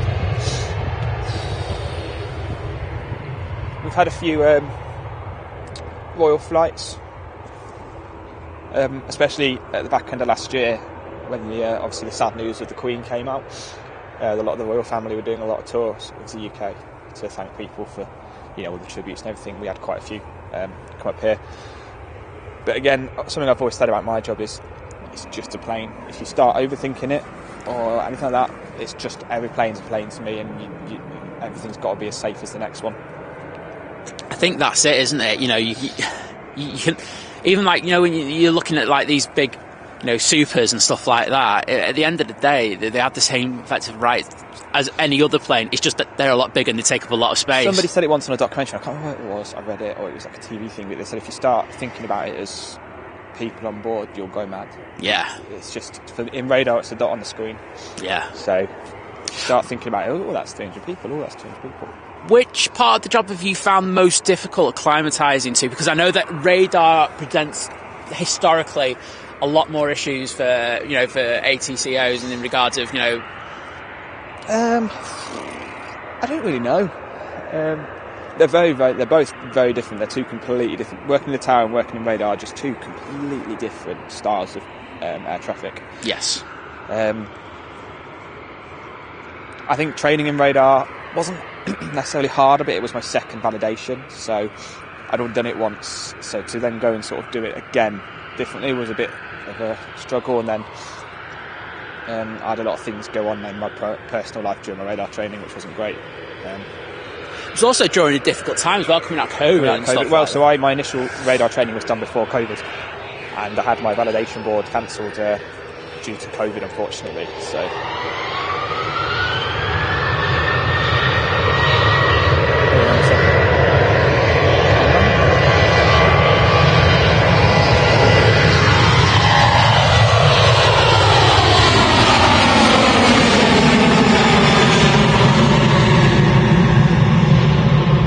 So one of the questions, I think we did touch on it, was how long was the training. So yeah, like I said, I spent 13 months doing my initial training, which all that got me was my actual licence. And once you have a licence, you become what's called a student air traffic controller, and that then allows you to go to a unit and then complete their unit training. And then once you've completed that, you then become a valid air traffic controller. So from walking in the door on day one of my training to getting my first validation was 21 months. Wow.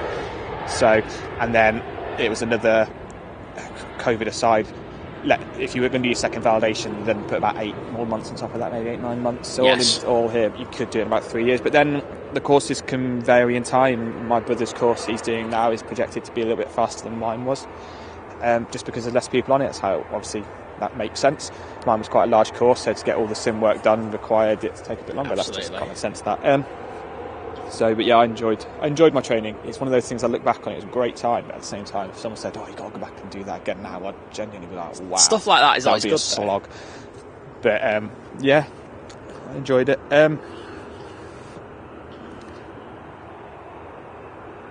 Kennedy Steve. I mean, I think a lot of people know who he is. I don't know if fame's the right word. He's funny, but so I know which question that is, and it's just like, yeah, he's a funny guy. I don't see it as like fame. I find that the people who do this do it as a way to inform people about what's happening. Absolutely, yeah.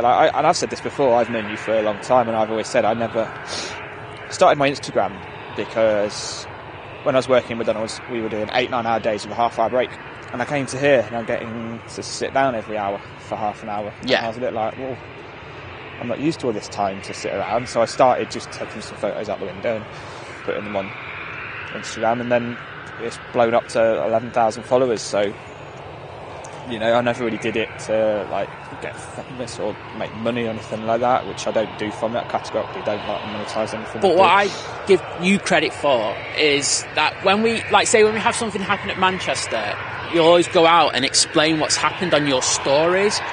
Absolutely, to the best that I can. Obviously, there's a lot of things I can't talk about and wouldn't want to talk about, and that's absolutely why some of the questions don't always get answered, because we work in a very, very sensitive part of the airport.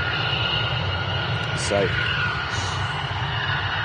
it's not that we're ever like trying to hide anything. It's just always it's about keeping the information private. Isn't that privately owned or government sector? So there's a lot of reading you can do about this. There is. They've got a fantastic website as well. The en route sector is, I don't know. I think like government subsidised, so it's all like government contract. Whereas the airports are all private contracts where they have to bid for them and make money. So.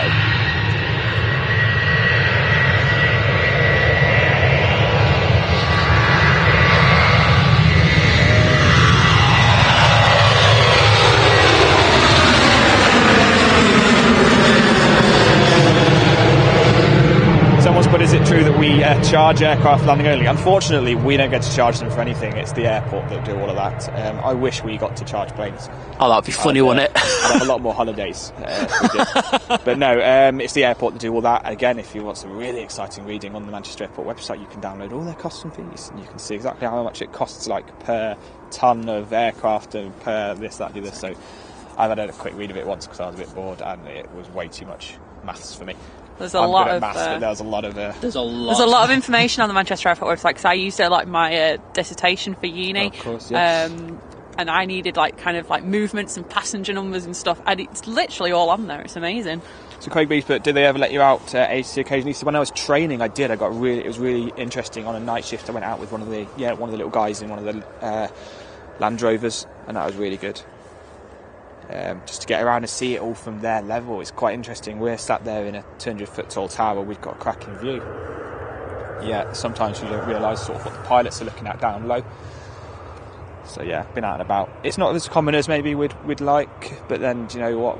We're so busy we don't have the time to go. Oh yeah, let's go and hang out in a Range Rover all day. You know, we're paid to go and move planes, so we go and move planes.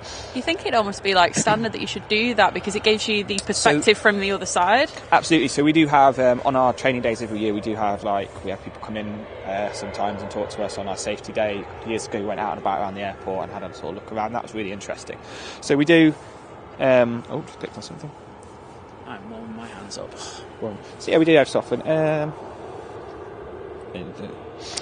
because I was lucky enough to go to Heathrow recently and go airside, and I think I was like, yeah, get in there, mate. But I think the thing that you don't get in regard is the perspective. Is like you're going down there, and like most of these airports have speed restrictions, don't they, in regards to what speed you can go at, and you're like going down at float, and you feel like you're doing like 10 miles an hour. Yeah. And you're like chugging along, and you're like flooring it and stuff like that, and you got these like massive planes going past you. It's an amazing job, and I'm jealous of the people who get to do that. I know they were advertising for people to work, weren't they, in the evening news last week? They were, yeah. And I was just like going, yeah, you are not getting that job here. Because there's a queue of about 2,000 people who want to do that job. Yeah. Someone's put Moonraker has to be up there with the call signs. It does, yeah. That's the first 330 Neo I worked was a Moonraker, the high-fly one that came in. Was it COVID or was it after COVID? It came in a few times. It was after COVID for doing the PIA flights, wasn't it? Of course it was, yeah. It came in at odd hours and stuff, but yeah, saw that a few times. Because they've got a few call signs they use. They do. And I can't for the life of me remember what the other ones are. But that's good. Someone's put, does it not go off which flight is delayed by the most time, that priority? So I guess, yes, they're going to reword that bit. So I'm definitely saying that, does the most delayed flight get any sort of priority? Not really, but at the same time, the way that we move the planes is based on so much more than just... The reality is, we don't actually know, unless we've been staring at their flight plan without taking our eyes off it for 2 hours, whether a flight's actually delayed. I mean, some of them you do know. Like, we all know what time of day the A380 goes out. We know it goes out in the morning, we know it goes out after lunch, and we know it goes out in the evening. So if it's still here at 11 o'clock in the morning, you can go, oh, well, maybe he's delayed. But we don't actually know. If it's just a Jet 2 to Malaga that calls up, we actually haven't really got any way of knowing if he is 2 or 3 hours late unless he tells us. But we aim to give everyone the best service we can. There are things like slots. Everyone's heard the word slots. I'm about to jump in on that one. I have a scanner. Sometimes bring it out. Of course, not when I'm doing streaming, of course. But my favourite thing is like especially when there's always a special movement, they always go out late. It's one of them like kind of it's one of them kind of like things that happen at Manchester. It's life. But I always love it where the pilots, where they're going out late, and it's usually about 50 minutes late, and they have to apply for a new slot, and they're always like dead shocked on the radio, like going, "Mate, you mean I have to apply for a new slot and everything?" Yeah, so slots is a word that I think is often misused. Yes. In air traffic. So everyone has like an off blocks time. Every single flight has an off blocks time. It's the time that they want to push back from the gate. A slot is an actual restriction placed on the aircraft by Eurocontrol. Yes. It's funny because you often see people on social media sat at an airport in Greece, they're the only one there, and they're like, we've got a slot, and they look out the window and go, how can we have a slot? Like, well, what it is, usually that can be anything from where you are to where you want to get to, even if it's just one sector of airspace or an arrival restriction at your airport or anything like that. Weather en route will generate a slot. One of the common ones as well over summer is these little places, I've never been to them, but like Heraklion and things like that, these little islands don't have a lot of parking space, and everyone in Europe's trying to get there to deliver their passengers for a holiday. And if you miss your chance to park on that stand, there might not be another chance for another hour or so for you to get a stand, so then you'll pick up a slot delay, sat on the deck here at Manchester waiting for that. So yeah, slots can be for all manner of reasons. I'm not going to go into all of them. We often don't know. We can look it up and make phone calls and stuff, but sometimes we actually don't know what the slot delay is. But again, we just do our best to get the traffic moving as quickly as we can. And another thing, just before we move on about slots, I'd see a lot of things on social media. People go, "Oh, they made us get on the plane and shut the door, and then wouldn't let us off and leave us sat there for two hours." Well, we have something we can put in called a ready message, which means we can tell the supercomputer at Eurocontrol that you're ready to go. And when we press that button, there's a chance your slot can then start coming forwards. Yeah. But if you're not doors shut, ready to go, you can't put that ready message in. Because they don't want to get a ready message come through. You get a slot in 10 minutes, and then you've got people in duty free. Oh, it's raining. It's going to be 2 minutes. We're just it's starting to rain for a few minutes, so we just need to sort everything out.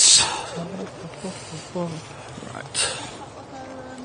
Oh, don't do that.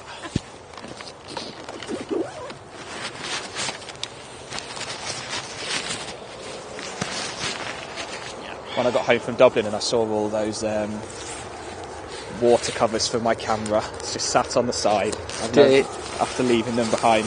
You never knew when it was going to become good. What a day. I think, yeah, it's only going to be here for 5 minutes. Have you got a bin bag? No. Right, do you want to put this over the battery then? Oh, you have, okay, that's right, put this over the thingy-majig. It's a technical term. You guys are well prepared, at least that's one thing. Oh, mate, like, you haven't seen the tent yet. The tent is... I've seen a lot of comments in the chat about the tent now. The tent is the absolute god tier of... what you call it? Keeps us nice and warm. But I say we weren't supposed to have anything, but this is only for 5 minutes, I can tell already. Right, guys, I'm just going to stick this massive sheath, I'm going to call it the sheath, over the lens. You're going to see black. It's not the stream going down. Chill, it's all going to be good in a second. There we go. I've got some interesting time lapses on my Instagram of weather moving through the airport. It makes for quite a good view. We're still here. We're not gone. We're back again. Lovely stuff. There we go.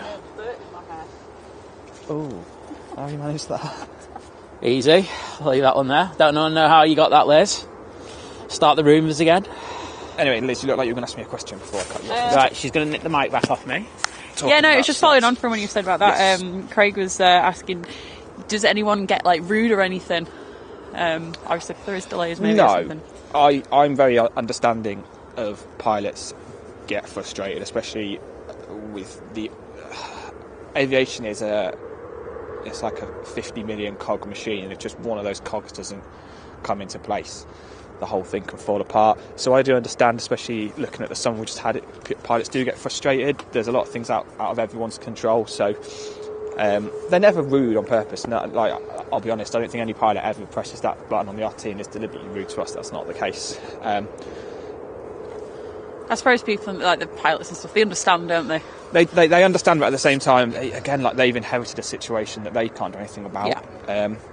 And they then on the fallback from them is they've then got 200 passengers sat on board who then aren't happy either and things like that. So yeah, it's an interesting one. But no, I don't think anyone's ever rude on purpose. Okay. Definitely. Well, that's good. Andy D was asking, would you ever fancy doing a stint at JFK? But I'm going to expand that. Would you want to go anywhere else? Would you want to try somewhere else, like busier or quieter? Definitely not quieter. No. Seriously, no. Definitely wouldn't want to go anywhere quieter. I love it here because this is the, in terms of air traffic, one of the largest units in the UK that does its tower and its radar. Because obviously all the London airports have their radar control done from Swanwick. All of London Control is done. So City, Heathrow, Gatwick, Stansted, Luton all have their approach radar done at Swanwick.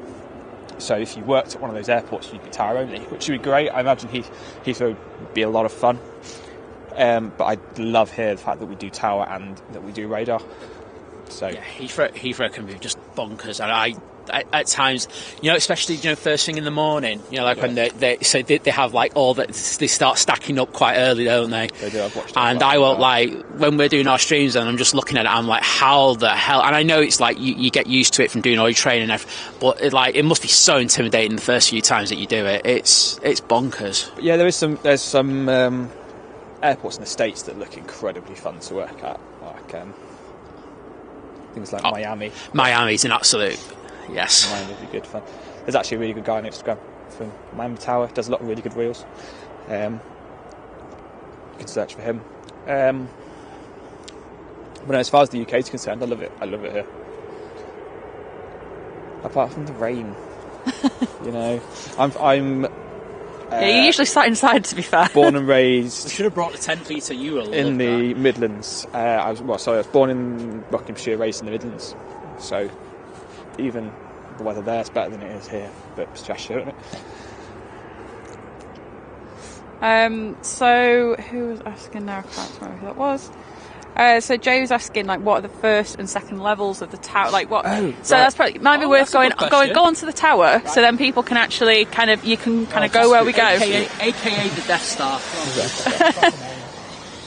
So obviously the big bit at the top with the massive glass windows is where we sit. Yep. And then there's 2 layers of windows below. So working my way down. So the middle floor it's just offices, rest facilities, extra ones. We've got a big restroom on the downstairs, which is the sort of slanty roof bit at the bottom that's not in the shot right now. It's got toilets. It's got loads of engineering stuff because the amount of like computer systems and stuff's required to run that building. It's almost like engineering stuff just all up and down the building. And then the floor below there is quite interesting. So that's where Manchester Airport have that floor. They do all their airfield control, they call it. So it's like stand allocations, doing all the planning for the airport and stuff like that. Plus they have a guy from the fire service sits in there all the time. The fire service watch room as well. So that's good. The fire service has a complete view of the airfield at all times if they need to.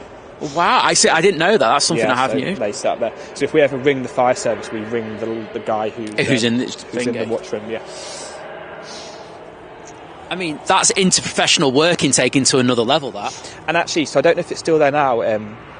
So when I worked for Swissport, we did all of our own busing. Yeah. Menzies did their own busing, Jet2 did their own busing. Whereas here, Manchester Airport do the busing. And there used to be someone who worked in there who coordinated it all. And I think during COVID or something, temporarily they were moved out. So they might be back in there or not, because they've got the nice new 20 bus terminal at T2. Okay. Now, which is quite nice. So there used to be someone as well who worked in that floor. There may or may not still be there, I don't know. But have you seen this little biz jet that's just landed? It's literally so small I can barely see it. Wowzers, that's like the smallest thing I've seen at the airport in ages. Yeah. I don't even know what that is. Is it on flight radar? I say it's genuinely so far away I can't tell you what it is.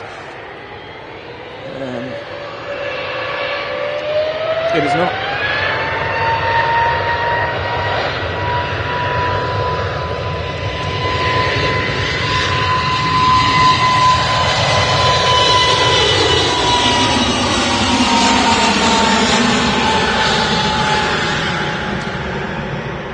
That was the first 321 Neo I ever flew on.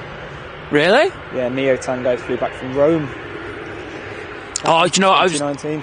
I was looking at the pictures of you pushing back in the B8 at Jib. I'm going to post that.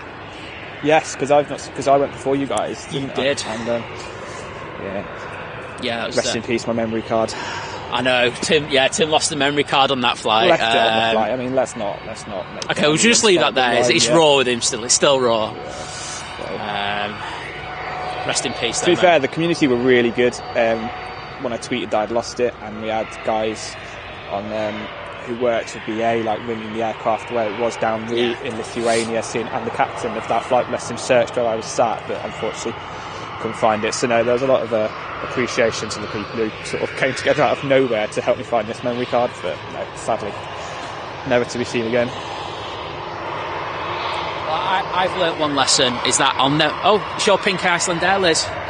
Yay, I already saw it the other day. Okay, the anticlimax of the day there. Thanks, Liz. All three of us saw that in Dublin. Is that the one I outpanned you on? Yeah, it's the one we saw in Dublin that Tim nailed the pan on and I didn't. So I'm going to do a rubbish pan on that again because I'm blitter. No, check it. So I think most people know and think that Tim, Liz and I and another guy called Tom went to Dublin last week. And, check out Tim's short scores. Well, they're better than mine, I won't lie. I'm quite happy to say that. Probably last time. Give me your video now.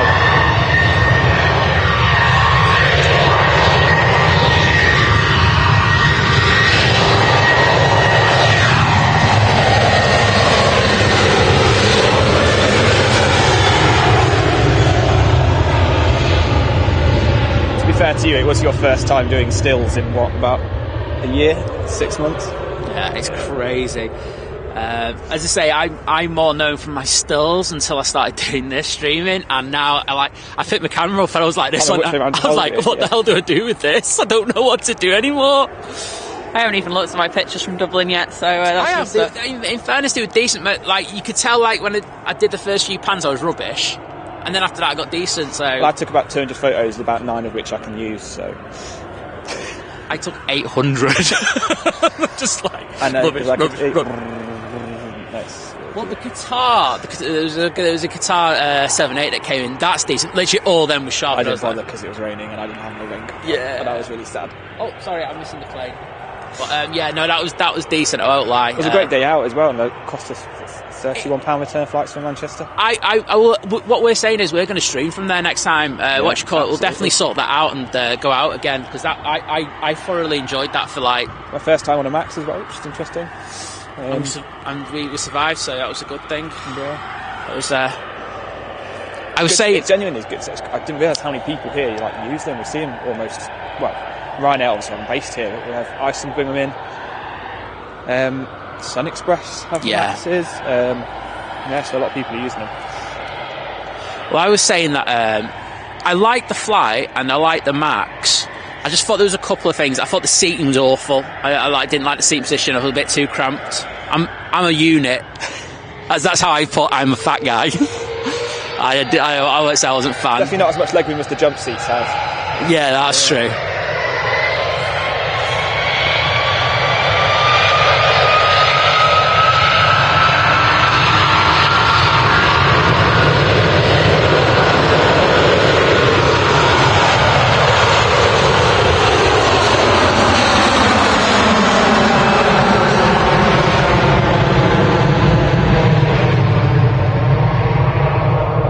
I reckon this Jet 2 A321 might end up being the last one for 2-3 left, maybe.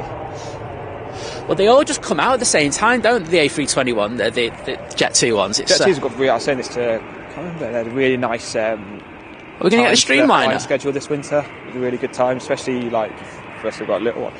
Really good times for the flights. No. Very few silly 6 o'clock starts or 2 a.m. arrivals. It's all 10 in the morning, which is nice because the terminal's really quiet. It's a very important comment here from Endo. He says he sells a bottle of wine for you. Yes, he does. I'm pretty sure. I'm not going to say what it is in the stream, but Tom's still got something he owes me. Tom still owes us 2 pints. Oh yeah. So he does. I haven't forgotten, in case you're watching over in that horrible place in T3 over there. But no, Ender, yes. I saw Ender a few months ago in the tower. So, Ender's drank it. Yeah, of course he has. He'll buy Of course he another one. has. Yeah, he'll buy another one. He got it. He got a really nice. Do you know what he asked? And I said, get him a nice bottle of wine, right? And like Ender's got it. He's drank it and he's put a bottle of Lambrini in there instead. That is Ender. To be fair, after my Saturday night, I think I don't need any. It's their birthday season in my family. Should I get back to some air traffic control questions? Yeah. Davey's asking, do you ever have problems with like drones or any other kinds of like illegal activities around here? No, so again, without getting into really, really boring detail, there's strict drone procedures. Everyone should know that. Everyone who flies a drone should be aware of what the rules are. Drone code. But no, genuinely, we don't seem to have any here. We seem to be quite lucky. But I think the whole UK, ever since the whole Gatwick Gate a few years ago happened, the whole of the UK has been better prepared for the scenario. Because it is dangerous. Oh, hell people yeah. go, oh, it's just a drone, but if you look at, there's photos online of just what a pigeon can do to a plane. So yeah, we're very fortunate here.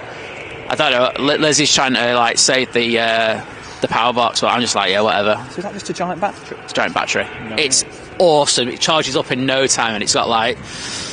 Put it this way, we could do a 12-hour stream if we wanted to. So yeah, it's decent. My mate Jack's actually just texted me. He's watching your stream. He says, I wanted to ask why you don't say you wanted to work at Norwich. Well, it's Norfolk, Jack. No, it's he's just validated as a controller at Norwich. Oh, well done, mate. So a cheeky little shout out for him. I know a couple of people down at Norfolk. Like, Well, it's a big part of the country, so. No, sorry, not mean like, I meant specifically the engineering part over there. Oh, yes, yeah. Yes. Yeah. I was going to say, I know people in... As you say, it is quite a big place. I know humans. Alan Partridge. Yeah. Like, I think the year 2 is now going to be the last one, but I think this rain's going to subside in a minute. I think we're through the worst of it, which would be great. Liz is going to take the mic. Thank you. So, Mark asked a question. Said, on a crystal clear day, how far can you see? Oh, it's banging. It really is good. So, I start like north. So obviously you've got all the hills and everything. You've got all the masts. So that pretty much blocks all the stuff from sort of north to south is blocked by hills. But looking sort of south west towards Cheshire, you've got really good views of Drodwell Bank Observatory. Unfortunately, it's all quite flat down there. Looking directly west towards like Beeston Pass, I think it is, almost pretty much Wales. Fiddler's Ferry Fire Station. If you get your binoculars out and you know where you're looking, you can see Liverpool Airport Tower. And then, like I said, unfortunately, the rest of it's blocked by hills. But yeah, on a good day, you can see everything. I think Drodwell Bank's the most interesting because you'll come up, you'll plug in, it'll be at one direction, and you'll go downstairs, come back in an hour, and it'll have completely span round. But you never see it move, obviously, because it moves so slowly. But even in the space of like a 1 hour session, you can see it's in 2 different positions, but you never see it move. It's quite cool. My brother's also just texted me, David, saying, I'm watching too. So yeah, that's Anko David doing his training down in Ross.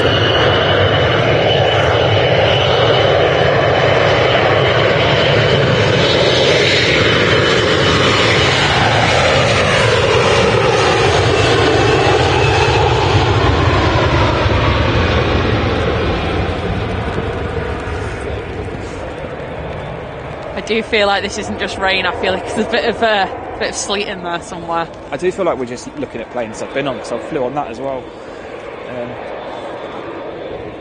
Never been on. I think we've just got literally this little bit of rain and it's just hammering all down on us. And apart from that, yeah, that's some blue skies.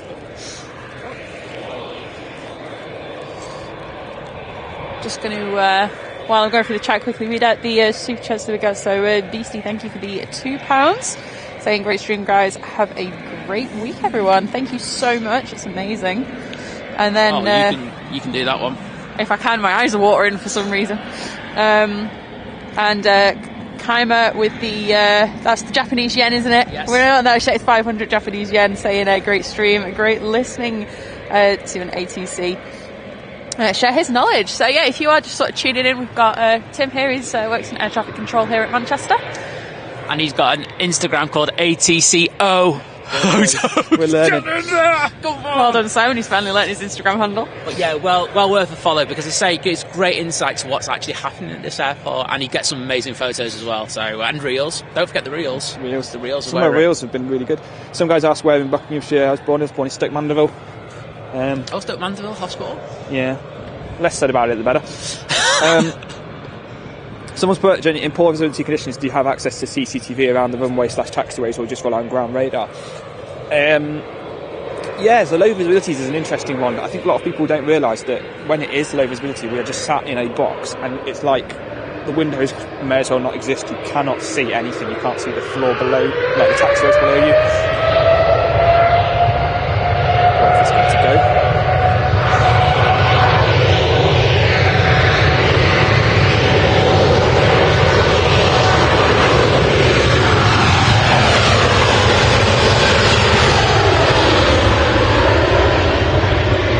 So yeah, again, without going into the actual like nitty-gritty bits of what we do, yeah, basically it's all done through ground radar, which we call our surface movement radar, RSMR, and a mixture between sort of that and almost procedurally, as in like you'd only have one plane in each block of taxiway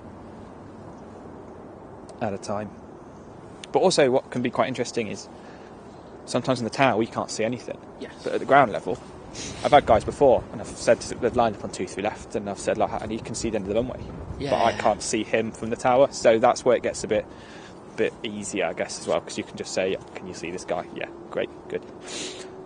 Yeah, when we go to full low visibility procedures, it's interesting as well, because here we don't get them as much as you look like your things look like you're covering the end. We don't have them as much as people maybe think we do, and also as a watch we only work 20% of the time, if that makes sense. So yes. Like, there's 5 watches, so the chances of you actually seeing low visibility procedures more than a couple of times a year is quite rare. Yeah. So that's why we have to make sure we know the rules, and unless you're really unlucky and you get unless you're really unlucky, which I did. You did recently. I got 2 days in a row of them, but I got a really nice ominous picture of those 2 A380s. So that was really good. Because I think that's an interesting thing, isn't it? You know, like so quite recently we had the issues with the snow that presented the airport logistically with issues. I've got that comment actually about the snow. So yes, so someone's just followed you as well, Tim. Oh yay! Get in there. So thank you for that. So you know, logistically, it brings up a load of different things, doesn't it? So you know, you're looking at de-icing procedures. You have to clear the taxiways and stuff like that. And I know that they were like, you know, I know it's the media what they do, and they hype everything up, like going, oh, it's disgusting. But you know, they were doing everything, and you were doing everything so everyone was safe. And and that's my thing. Like we at air traffic have very little control over absolutely what happens. But you know what? Again, it's a controversial topic, so I'm not gonna give my opinion on it. But there is set procedures for what happens, how it happens, who does what, who's responsible for what, who makes which decisions. But overall, safety accountability comes absolutely top over everything else. And yeah, I remember it being a very, very cold day. We were over there in the tent, freezing. Yeah, I was in radar that day, which was providing some entertainment in the morning. But again, I got a nice story highlight about that. If anyone wants to head over to my Instagram, it's on there. But yeah, I mean, we're just one part of a machine. Like I said about the cogs, that everyone's got to do their bit on a day like that, and like it is what it is. You can't really avoid weather. Quite a lot of the time in this country as well, that a lot of people realize is the snow isn't forecast, and definitely not to the level that they get it at. So. Well, I mean, and I know this is nothing to do. This is my personal thing. So, you know, I'm going to put some off my chest here when I'm going. This is my personal thing. But yeah, I just find it crazy that you know we have 2 days of snow a year or 3 days of snow a year, and everyone's going, well, Manchester Airport should be spending trillions of pounds in all new vehicles in order to what do you call it? In order to deal with the snow and everything, and it's like it just doesn't work like that. You know, Manchester have had a hard few years. Well, I think the entire industry has had a hard few years. No one has come out of it like better off, so to speak. Absolutely. And they have to spend their money wisely, and you know, on the new Man TP. Well, I think new. It's been going since it was they started the Manchester TP before I even started it. So Yeah. That's back up and running, I believe. So It's yeah. yeah, they just have to spend it right, and that doesn't mean that you have to spend thousands of millions of pounds on new vehicles to clear snow for 2 days of the year. Yeah. So it's just people need to kind of just understand what's happening with things, and then just Because again, going back to like we were talking about pilot frustrations earlier. yes, Like we understand that passengers are then frustrated. We're all frustrated. None of us enjoy sitting there watching nothing happen. absolutely. Plane movement wise, like it's not like people have this idea that they think, because like you probably see in an airplane movie where we will then just like get out like a chessboard and cut to tea and everything like that. That's not what happens. Like we're still there, we're still working the vehicles, still got to actively clear them on and off the runway, things like that. We want to move the planes just as much as everyone wants the planes to move. In fairness, it creates more work for you if you don't move them. So absolutely, yeah. So it's actually advantageous for you to actually have them go out on time. So And something like Manchester as well. Like there's, in terms of stands, they're in high demand a lot of the time here. Yes. So if a plane can't push, then we end up with a lot of aircraft when it does open, or like low visibility is a good example of this. When we have arrivals but not a lot of departures because people aren't ready to go or whatever for whatever reason, it can get pretty chocker on the ground quite quickly, especially with the larger heavies, the Cody aircraft. yes. So Well, I mean, I know this is one that's thrown around a lot, but EasyJet are very good. The ones that are very good at that, aren't they? Like where they'll actually call up to the tower and say, "Is there any chance we can actually?" yeah, people will see it a lot on dual runways. They do. Link just in front of sailing uniform. They'll come and sit here because that also means we can put in a really good ready message time for them, so they could get a slot that could be like Pushed in 1 minute's time. We can't do that for them if they're still sat on stand with a ground crew that can't hang around and wait for them because they've got too much of the work to do. So Yeah. they'll come out and sit here. So again, it's beneficial. I mean, and like you do people going, "Oh, you're sat there for ages." Yeah, it's because they want to get you out of there as soon as possible. Because I know that, well, I know from our experience when we've been going to Greece, when we talk about German ATC, where their slots going across there, that's what creates a lot of delays in the summer for travellers over there. The weather's the biggest one, and it's all based on safety. Storms and everything, it's based on nothing but safety. A sector might have. This is a complete random example. There's no like facts to this like scenario, but a sector, let's say hypothetically, can take 100 planes. Yes. If there's a thunderstorm in the middle of it, that sector can no longer take 100 planes. It's as simple as that. The sectors either side of it can't usually accept the overflow because of it. So the slot is generated because all of a sudden 50 planes can't take off. So that's where the slots come from, and it's all based on safety. What's the arrival? Oh, I don't know if you're that is literally the biggest anticlimax ever. Like, what is there? Like, is it like the Qatar already, or is it the Emirates? No, it's a Ryanair. You might want to see a plane. There's a Virgin over there. I'd rather look at that. Sorry, Tim. Go on, mate. Hangar door's just opened. Well, I don't know. Yeah. Is there any more questions? This is gonna. My brother said hi, I think, didn't he? I'm gonna take this rain cover off because I hate it. There you go.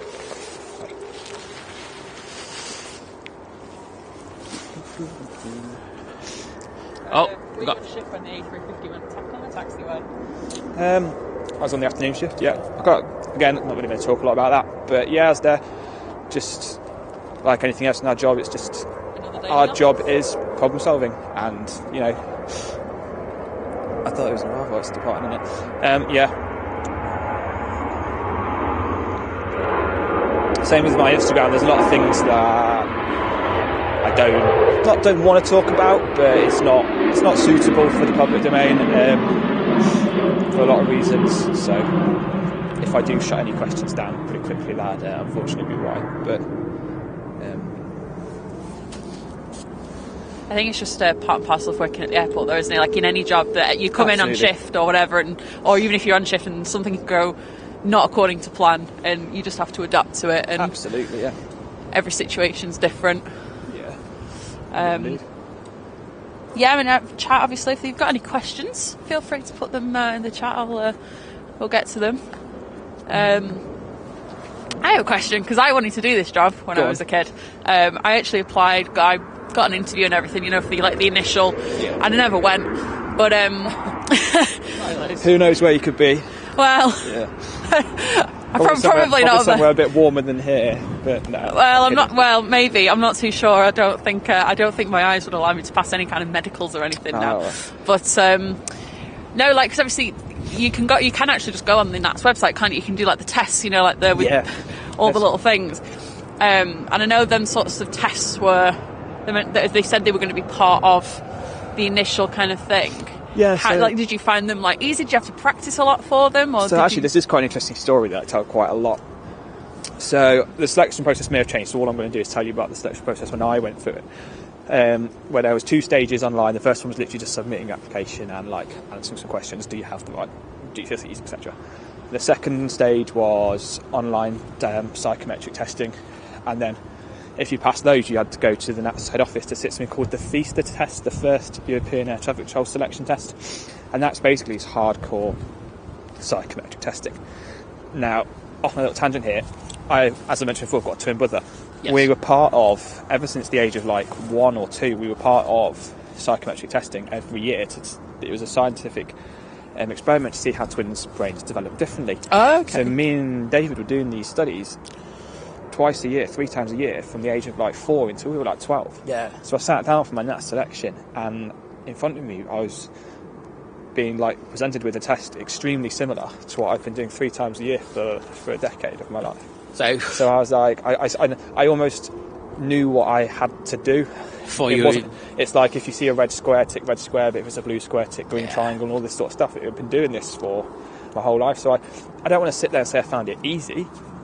I just think I was maybe a bit more prepared. It was more natural for you, wasn't it? You kind of felt comfortable doing it. And that's always been quite interesting. That I think that was quite, maybe fate or whatever. But I've done like in the previous jobs that I've done, I've had to do quite a lot of kind of stuff like that. So that's really interesting.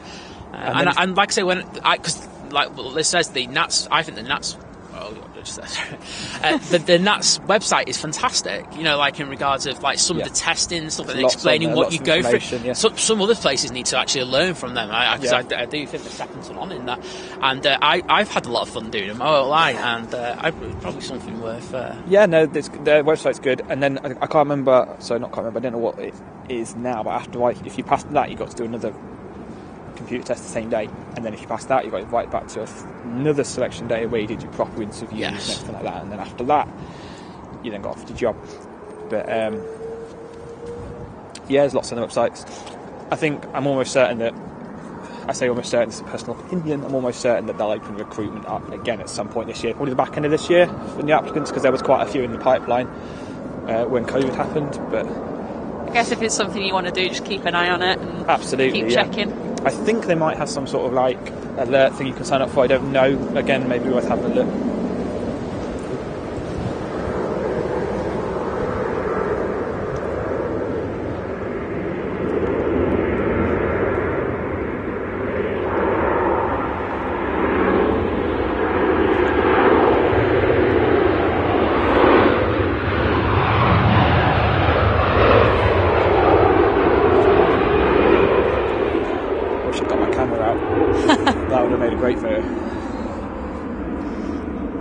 Yeah, I can tell you, I don't do very well on those tests. I've tried them ones that they're just online, and I find them very difficult.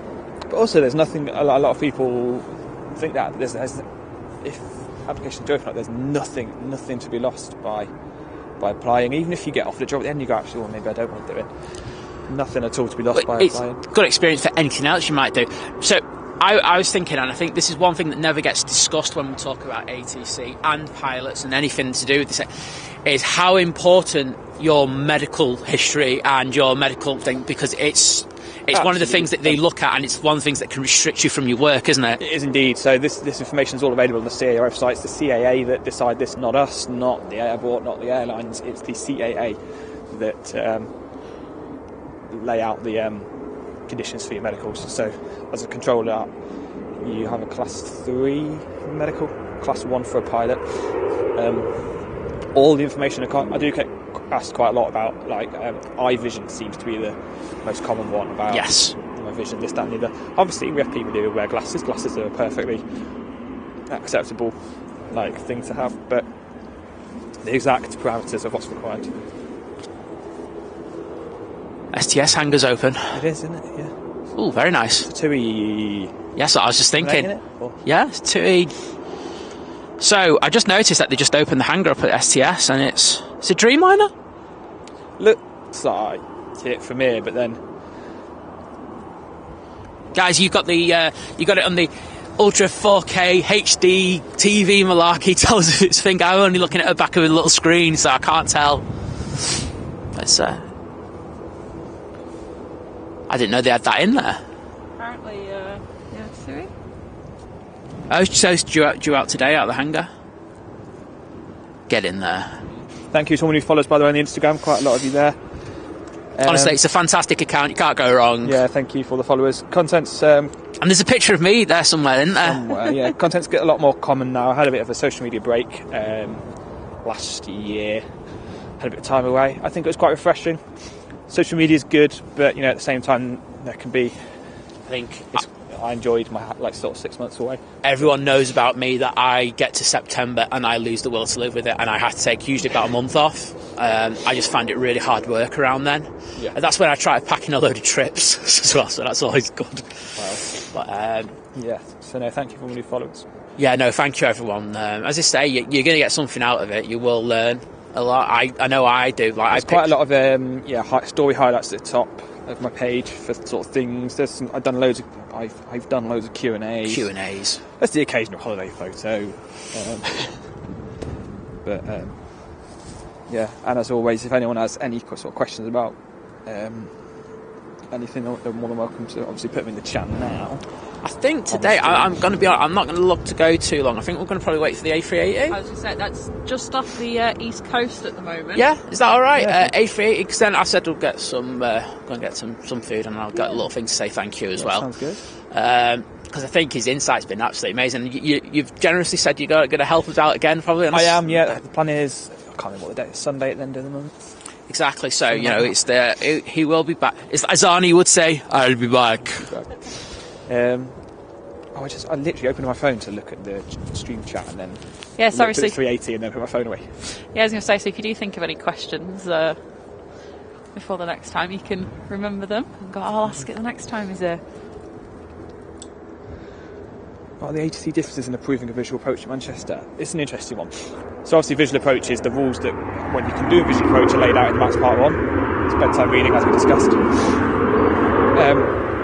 The hardest thing for us, if you ever sit and watch Manchester on Flight Radar, all of our northbound departures turn inside our traffic circuit and climb out. So to approve a visual approach, we've got to make sure we've got no northbound departures. We've got to make sure that there's nothing that could pop up and get in the way of it. It's a bit hard if you say, clear for visual approach, you're number 4, you visual with the Qatari 777 overhead Trent. Well, no. So, we can do them. Our biggest customers tend to be the ATRs in the evening when there's nothing else going on. But we did do visual approaches. I've seen some really quite impressive ones flown by the jets before. You got the pouch. Sorry, just got to charge up a thing for a minute, and then we'll be good. But let's get this next departure, which is an aeroplane. I'm going to guess it's the SAS. I did see it before going down there.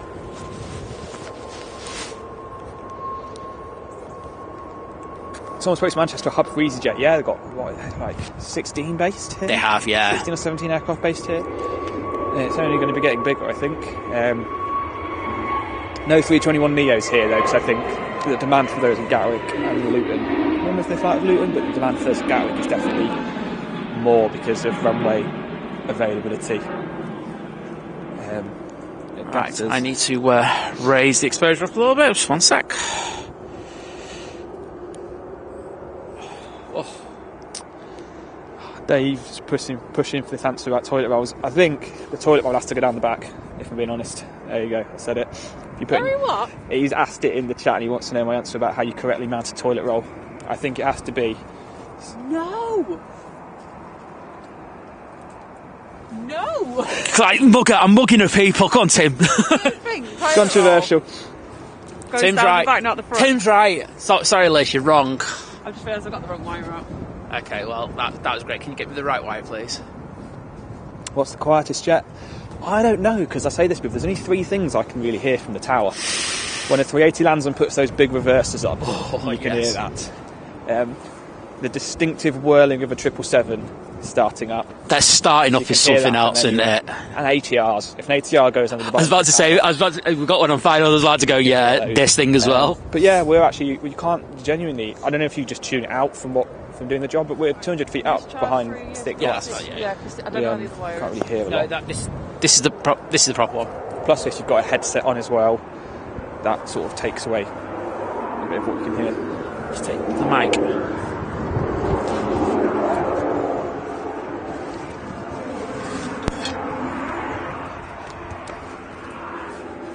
Someone's just volunteered you guys for a summer 24-hour stream. Yes, I know. We have kind of said that we might do this. It'd be fun, wouldn't it? I'd have to buy another massive battery and stuff like that. But I think it's worth a punt. Yeah, because we know that Kevin's done one.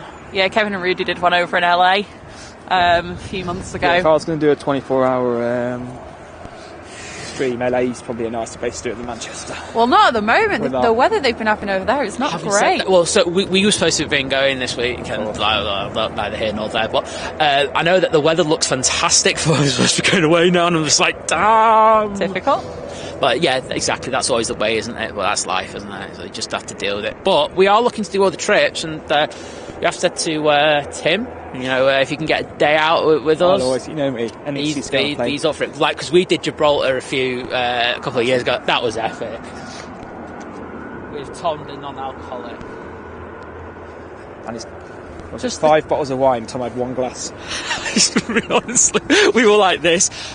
Yeah, Tom, will you drink, please? Tom, you need to actually drink alcohol. And he's like this, I'm wasted after 2 glasses, mate. I can't have anything more than this. So there's a couple of questions I can do in here. First one is the tower swaying during high winds. So oh, yeah, it does. I don't tend to notice it much. If you look at our tower compared to good options to correct you, Luton, Stansted, East Mids, our concrete bit's very thick. It's not that thin. The actual tower itself is quite thick, so I rarely feel it noticed. I went for a visit to Stansted when I was a trainee, and it was a windy day, and I got out the lift and I could immediately feel it swaying. I don't ever find that here. It's quite nice. Another one is, do you ever struggle to understand foreign crews and pilots? Not really. I'll be honest, when I first started the job I did, but I think that was more just because of gaining experience. You have your ways that you deal with them, like you maybe, and this isn't even great to do with foreign pilots, but based crews here, you can give them a massively complicated taxiway clearance because they're almost expecting it, whereas you wouldn't give that to someone who wasn't from here because it's a bit more complicated. Here's a Dreamliner, isn't it? They're taking it out. Taking the Dreamliner for a walk at STS. You can actually see the TUI now. Doing something. It's taxiing, I'm not sure where. Something about the Aer Lingus A330 going today. I think it's daily, isn't it? Or is it Barbados now? Or is it only 4 times a week? I don't know. I'll tell you what, the Barbados routes here at Manchester are just crazy at the moment, aren't they? Yeah. It's like, I think if it's a heavy, there's a good chance that he's going over there now. Yeah, because Virgin, is it daily Virgin? Aer Lingus 4 days a week. And then you got TUI going over there in some capacity. Somehow I keep managing to pause the stream, but the questions keep coming up, which is good. These clouds are epic though, aren't they? I mean, they're an absolute nightmare for us because they could deposit something on us at any time. But do the French refuse to speak English sometimes? No, they don't. They're very good. They're very good. Bet some of the British pilots barely speak English at times as well. I'm only joking because I say that because sometimes I do listen on the scanner and I'm like going, there's some thick accents out there. There are, aren't there? Yeah. I think you've just said it very politically correctly, and unlike me, who just puts my big size 10s in there. The thing is, though, as a controller, you only really listen for key information. When you obviously you listen to everything they say, but you're extracting the key information from it, and no matter what accent someone says the word Delta in, it almost always sounds like Delta. So if that's what you're listening for, or whatever.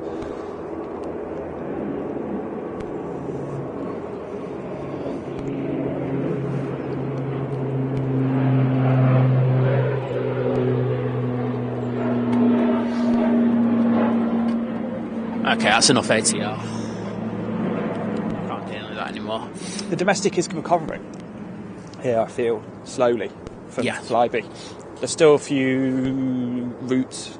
We were discussing this in Dublin the other day, I think, weren't we? We were. That feel missing from Flybe.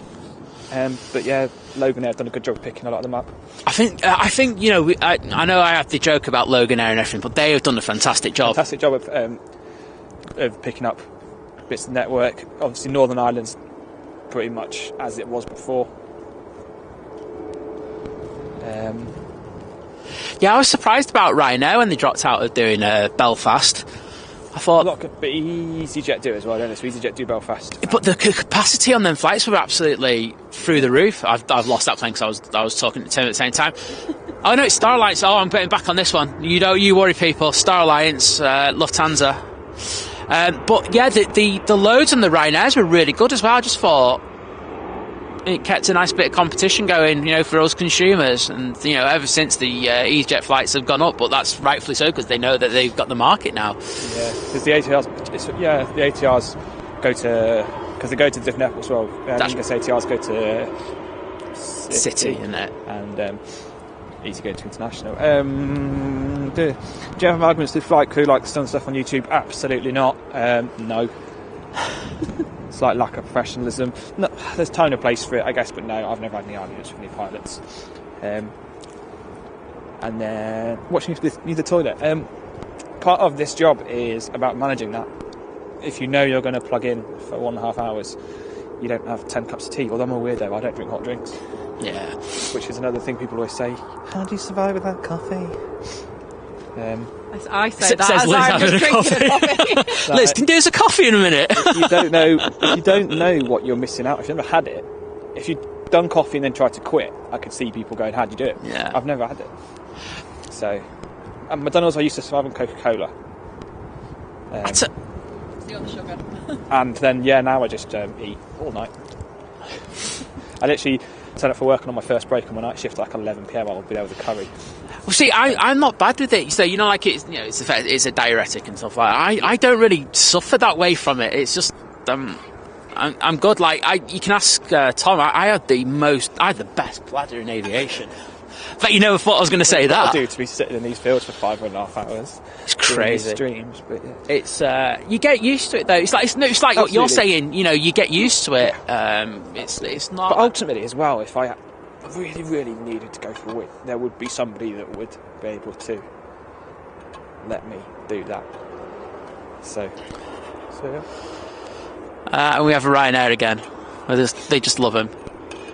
You've got to give credit to Ryanair. They just absolutely hammer it, don't they? I mean, you were impressed with them when we were flying. You know, you know what you're getting. Yep. There's nothing to.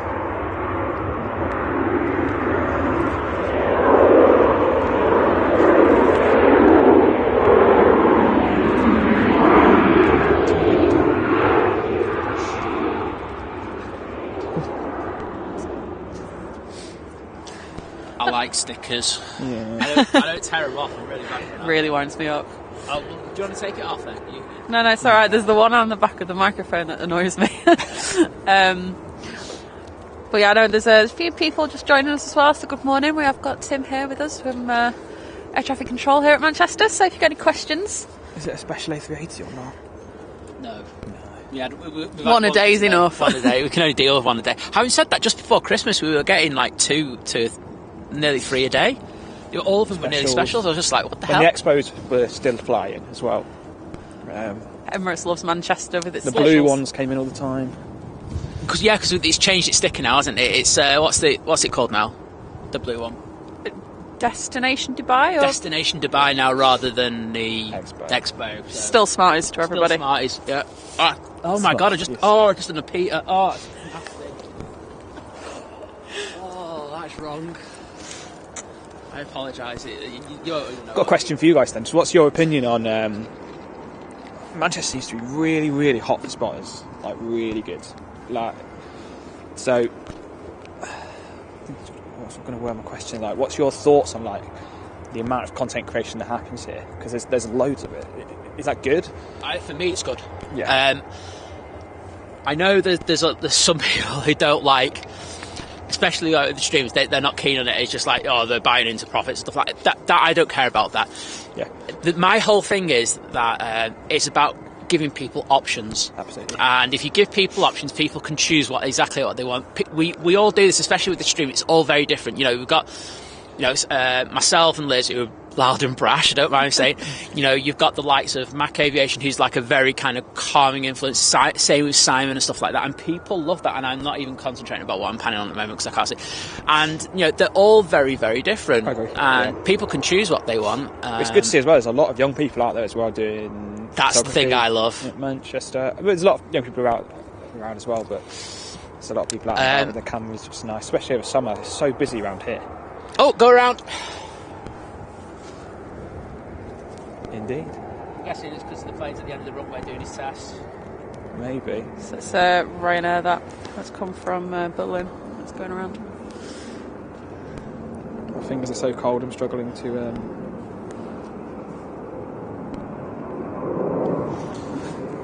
There is, 321 on the runway, according to flight radar, but again, we don't speculate about these things ever. Like going back to the young people doing it, what's great about it is, and I know you do it as well as I do, helping them out. Yeah, absolutely. And that's what I love. That like you've got so many young people who are so grateful for the help that we give them in starting out, with editing equipment and stuff like that. I know I've had loads about how to do streaming and stuff like that, and I have tried to help out as much as I can, but sometimes it's hard to do because you have to explain budgets and how much you're spending on it, because it's not a joke. Streaming is expensive. Oh, 100%. The amount of gear you need, I can see that. We're looking at what's underneath you now. Well, they're getting no idea, mate. But you try to explain to them and then try to do something that suits their budget. Yeah. But yeah, I think it's fantastic. The more the merrier. You look at photographers. When we go out and get shots, when a special comes in, when I used to, it used to be like myself, Enda Harrison, yourself, or people would be down taking shots and all doing the same thing. Yeah. And it's the competition's good. I like it. What do you think, Liz? I agree. I think there's lots of. It's a really great community in Manchester, and pretty much everyone seems to know everyone as well. Yeah, I think now that since I kind of met Simon and everything. I've got to know got to know so many people. I was still quite new to it, so it's been really nice to kind of get to know people and make new friends and everything. And I'm the same, just the more the merrier, really.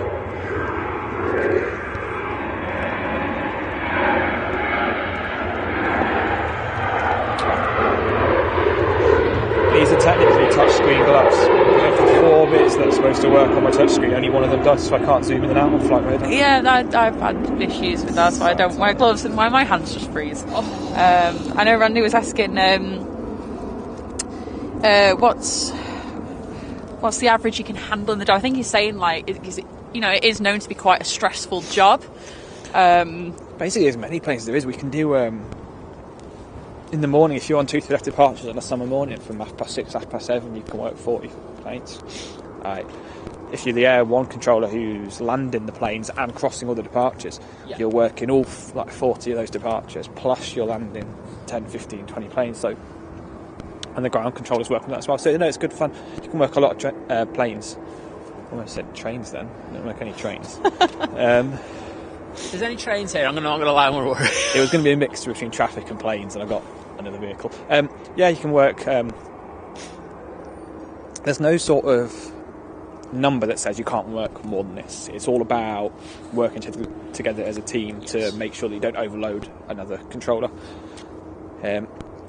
So a common bit of information, I'll share this. So everyone thinks that, clearance delivery, the call sign is Manchester delivery. Yeah, actually upstairs we call it GMP, we call it ground movement planner, because their role is more than just phone out clearance to an aircraft. Their role is to plan on behalf almost of the GMC controller, so they're not overloaded. Yes. So they can.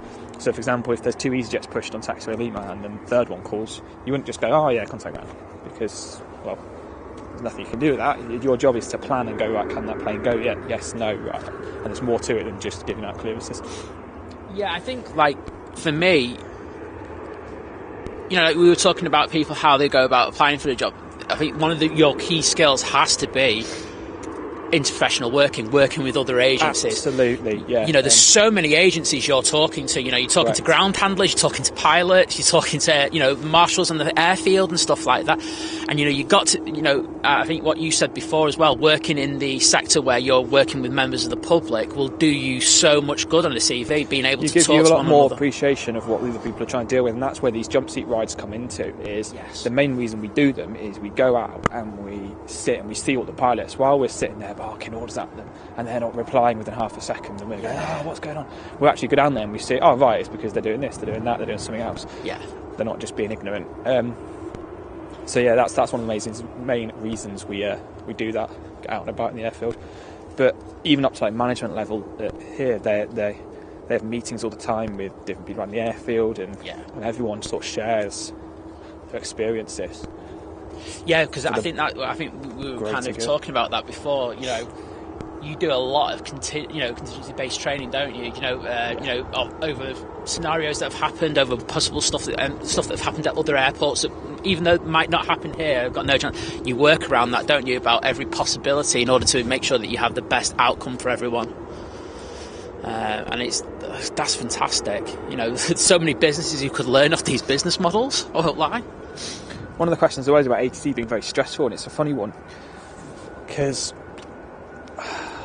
on a day-to-day job, it's really quite sort of simple and not mundane, but it's like a sausage factory. It's the same thing over and over again. You don't ever switch off from that, but I don't know if stressful is ever really a word I use. It's more, there's days where it becomes challenging, and those are the days where we earn our money. And on a regular day-to-day, I could probably sit down with you in 10 minutes and give you just the absolute basics of how to clear the planes for takeoff and to left. It's what to do when it just doesn't quite go to plan, or when something out of the ordinary happens. Yeah. But that's where my YouTube is saying something went wrong. Tap to retry. YouTube does that. Reload it, and then I'll go back to some more comments. Get you some more ad revenue.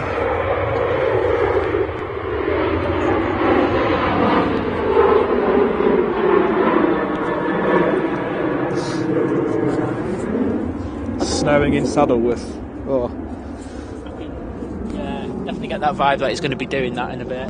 I agree. Just quickly, Botan, thank you so much for gifting 5 memberships. Oh wow, thank you so much for that. That's it's fantastic.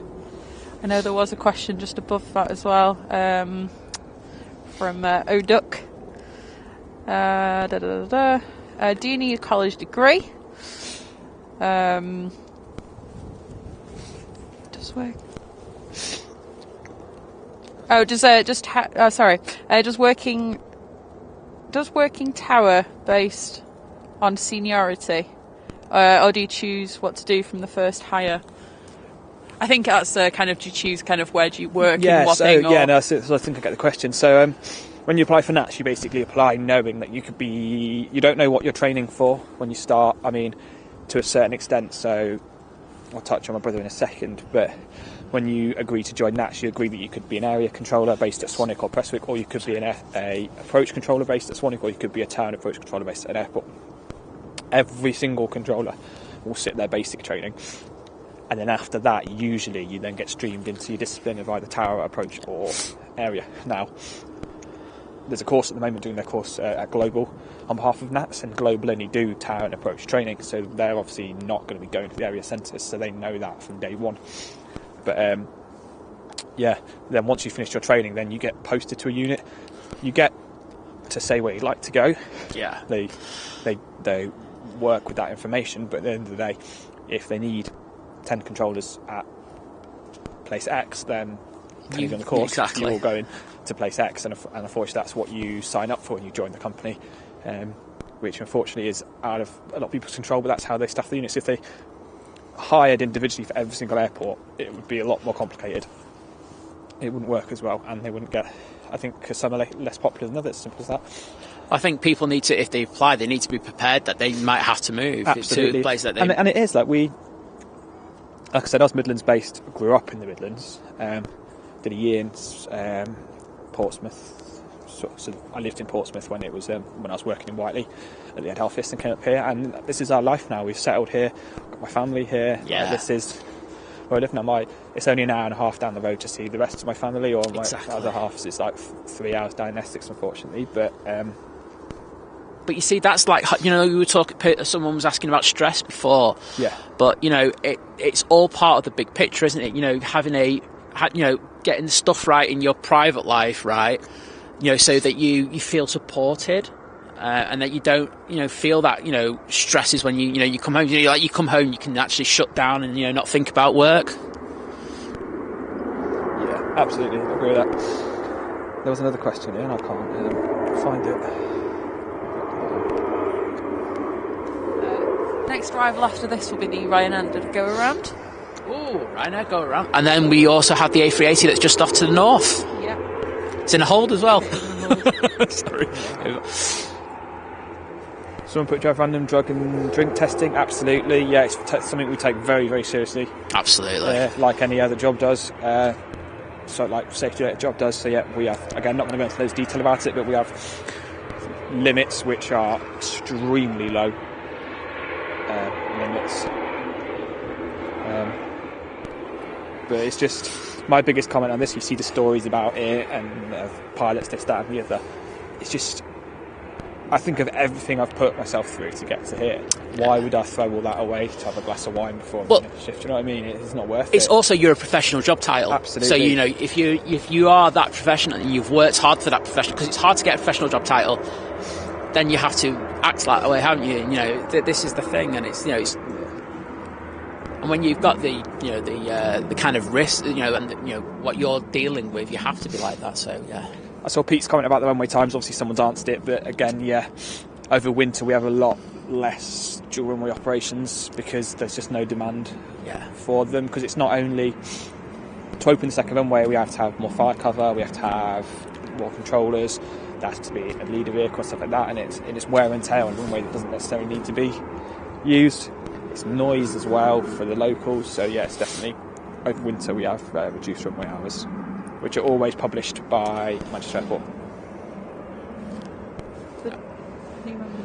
Oh, sorry, Liz is just like, she just threw the phone at my face. I was like, what the hell? So Pete, Barry, can we just welcome you to Domestic? Thank you so much for joining us. We really hope you enjoy it. You'll be able to access our modes and also join the Think Planes Clubhouse, which is on Facebook. So that goes the same to everyone who has just received a gifted membership as well. So whether you take that. I've got the mic back. So whether you join yourself to become a member, or if you get gifted a membership, search for the Think Planes Clubhouse on Facebook. Just pop in your YouTube username just so we can cross-reference who you are, and you can come in there. I think after this, I think we might create a Tim emote. Another thing I didn't realise... a picture of your face with the tower behind it. Obviously, ODUC had a two-part question. Answer the second part, which is about the college degree. So I don't have a university degree, no. It's not mandatory. Again, the NATS website has a lot more detail about this, but I believe it's just GCSE Maths and English, and because... Yeah, we do a bit of maths and stuff like that on the job. It's not crazy, but... Do you know, I find that really interesting. It's more about, because we had this chat the other day, didn't I? And I told you I only ever do one time at work. It's more about the type of person you are rather than the degree you hold. So yeah, my highest qualification, going back to them again, is the one I got when I did management. I don't know, it was a question I get asked a lot was, what do you recommend? Honestly, I recommend doing as much education as you can, purely because you need something to fall back on. It's there. I'm in a position where if I didn't have this, I don't have a lot to fall back on, so I'd have to sort of go elsewhere to sort of, very pessimistic thinking, but you know what I mean. I also think that, you know, I'll just throw it out there. I have a degree, I have a master's as well, but my master's and my degree doesn't mean I'm capable of doing certain jobs. Individual people have individual qualities that will prelude them to do this job. I just was never really, education for me is one of the things I was never really good at. I find it a lot easier to learn things that I'm interested about, which is why training for this and learning this stuff was a lot easier, because it's something I'm enthusiastic about. do I care about Shakespeare or sonnets? Or It's true. I don't. I really don't, and I struggle with that. Someone's put, have you ever had to land a plane at another airport while in time Manchester? Absolutely not. Here in the UK, I know there is places in the world, like especially in the States, that they sometimes have like multiple towers that cover airports or whatever. We don't do that here. Absolutely not. That'd be logistically. I mean, they had they do it Charles de Gaulle, didn't they? They had a problem a while back with the dual. With the thing, and it's just, I can't imagine logistically how difficult that'd be. The way that they sorted this out, they've done a really good job, haven't they, in order to have dual ops and had that view that you can actually still get a great view across the field, which is. I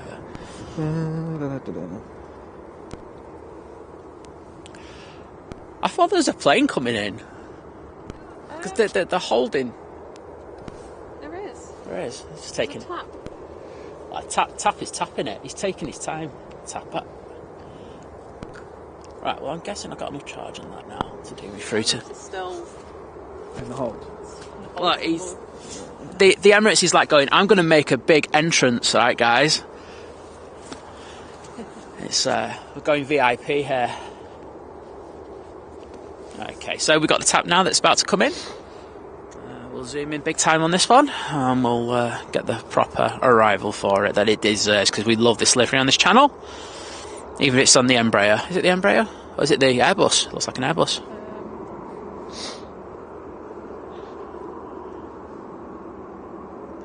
It's Embraer. Sorry, I just saw its nose as it popped over the mound. That's an Embraer.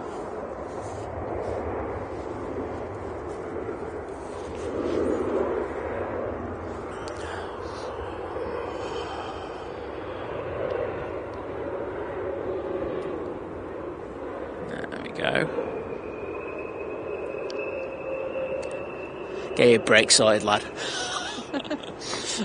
Someone's put EK170 held at 7,000 feet. So yeah, flight level 70 is the lowest available level in the buzz and hold. So it'll just fly around and around until ready for it. When we go single runway, we have to go larger spacing, obviously, to facilitate departures. Yes. Which can mean sometimes a bit of holding, but again, it's every day is different. You can't say, oh, will he hold, will he won't. Try again, will he hold or won't he hold? If it all depends. If the tower controller, like someone's just got 7 and 8 to go, then they're going to need more gaps. Yes. So it's just luck. It is genuinely luck of the draw when you arrive at the airport, whether you're going to get a straight-in approach, whether you're going to come straight with hold, or whether you're going to have to hold.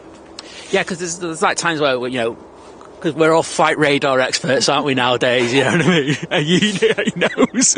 But it's like, you're looking at stuff and you're like, oh, that should go in. But yeah, you don't know what's happening on the ground. You have absolutely no idea what's happening on the ground. There's so many factors that we should kind of like factor in into regards to this and this. Hopefully this kind of helps a little bit. I'm guilty of it at times. I won't lie. I'm like going, oh yeah, well, the Emirates is coming over the Peak District now. Yeah, my dad, bless him, is forever texting me going, I'm just seeing this on flight radar. What's going on? I'm like, sometimes you can have a good look at it and you can go, right, I can see what's happened here. But again, unless you're in that building, sometimes though you can even be like, something could happen and you might be on a break and you'll have no idea that it's even gone up. So yeah, you just come back in and it's just like, this has happened. And it's like, oh, chill. Brilliant. Yeah, it's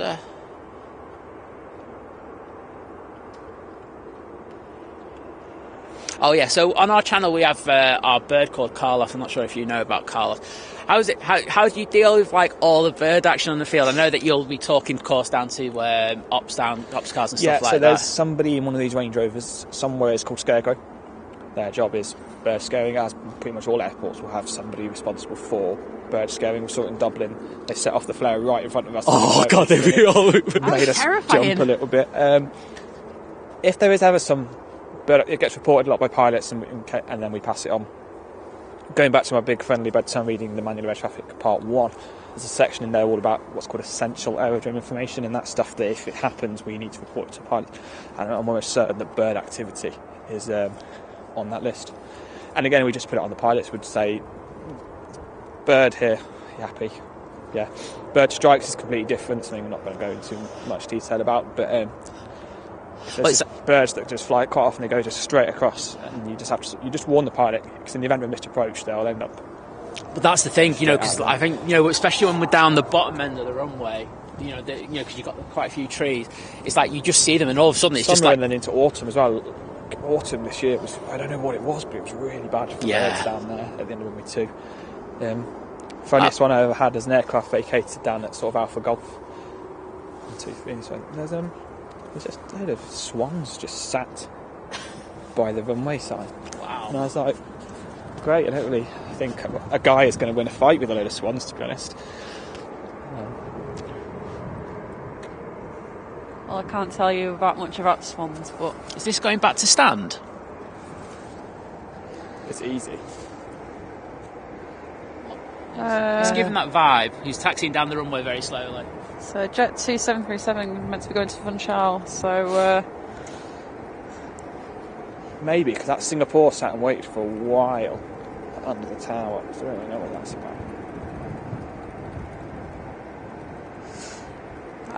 Matthew, even I can answer that one. So obviously, I nearly stood on the robin. In other parts of the world, you can listen. I know in the US they'll put ATC on in the background of live streams and stuff.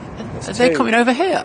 There might be. I don't know. I'm not sure, but I know here there's it's to do with radio laws or something. Basically, it's not allowed. So.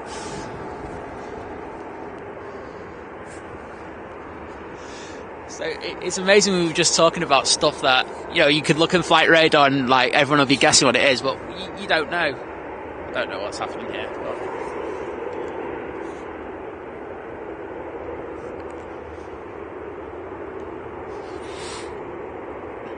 That'd be why the A380 is holding them.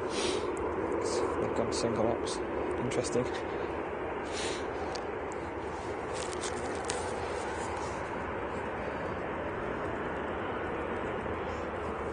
So Fireman Dan asked, does the old tower have any kind of role in ATC now? The old tower?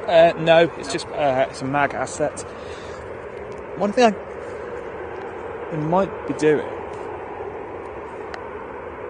is launching off 5 left, but I cannot think of a reason. Oh, we were supposed to switch over somewhere down the line. But normally we wouldn't. Make everyone trundle down to the other end. Yeah, we'd just...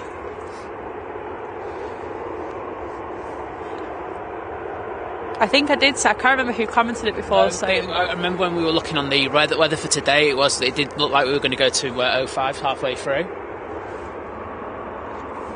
And the windsock, but... Oh, there's a windsock. Yeah, usually we would then... There's got to be a reason why.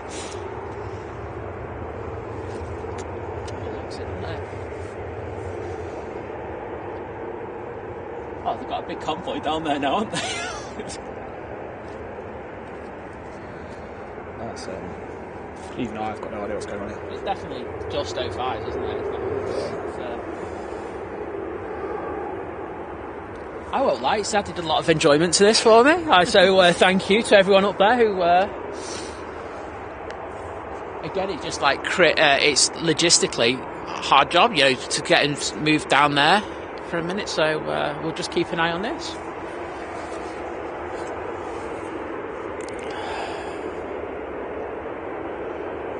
I don't think I've ever panned 05 left departures from here. Should be fun. There was a couple of questions in the chat, so... Well, yeah, You stole the microphone off me. Okay. Thank you. I don't know if this is one that you might know, but do we have people with because you can get for bird scaring, you can have they'll have properly trained birds of prey. Do we have any of them here? Ooh. I don't think so. I don't think we do. I think we do in other parts, possibly in the UK. I don't think it's common, is it? No. Emirates has come out of the hold though. Very interesting. Yeah, no, I'm not that I'm aware of, but.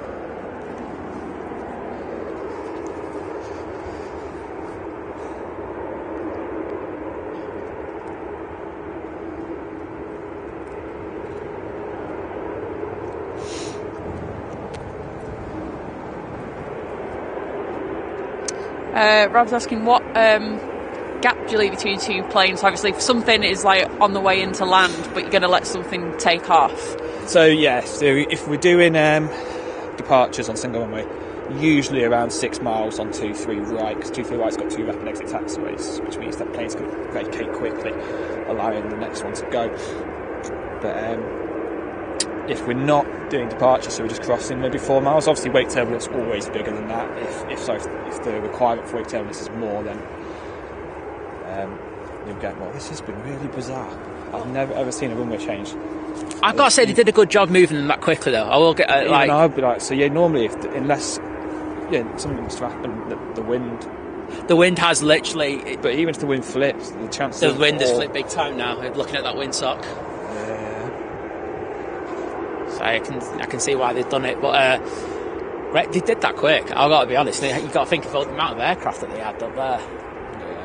Well, there was 7, wasn't it? 1, 2, 3, 4, 5, 6. Plus, the EasyJet's got nice sun on it now, so I'm going to take that. Yeah. You know what I'm like? Yeah, I love a bit of sun on the plane. I genuinely might actually get my camera out for this 380 though. See if I can get a nice touchdown shot. Well, I'm just trying to see if I can see it coming round the back now. It is on its way round. I think the cloud's going to knock it out the way, unfortunately for you. But here we go, we've got action again.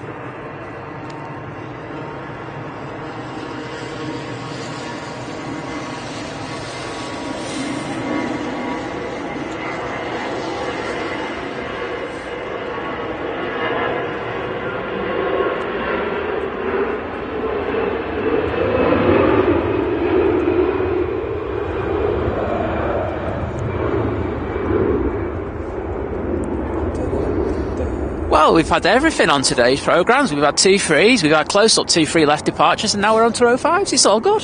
That's what we like. I had a night shift once where we were playing runway bingo. Used 3 of the 4, but just how it is. We're quite not as tied in, but I know there's definitely airports in the UK where if there's any sort of tailwind, they can't go. So. And just like, because I know there's a lot of people who aren't really into aviation and wondering why we've switched runway operations. It's because the wind's changed. So, like, planes like to take off and land technically into the wind as much as humanly possible. It just makes it easy for free speed, basically. Free speed, yeah. Thank you, Tim. Yeah. So they like to do that. So that's why we've done that. And as I say, we've got a nice big queue, so we're not going to argue for the next few minutes because we're going to get some great departures. Emirates is also on the way round. It's yeah, he came off the whole, didn't he? Just had a nice tour of the northwest. Oh, exactly. You're getting more than you paid for, so why are you complaining about people? It's all good. I bet you a couple of the planes are like trending on the flight radar for Manchester.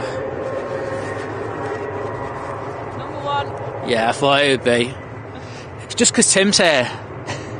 What's that? I missed that. Emirates is trending at number 1 on flight radar. It always is, isn't it? Do you know if anything happens at Manchester?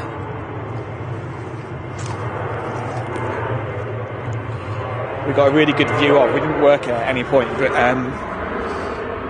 when the late Elizabeth II was flown from Edinburgh to Northolt, we could see it was a beautifully blue sky. We could see it go over the top of Manchester.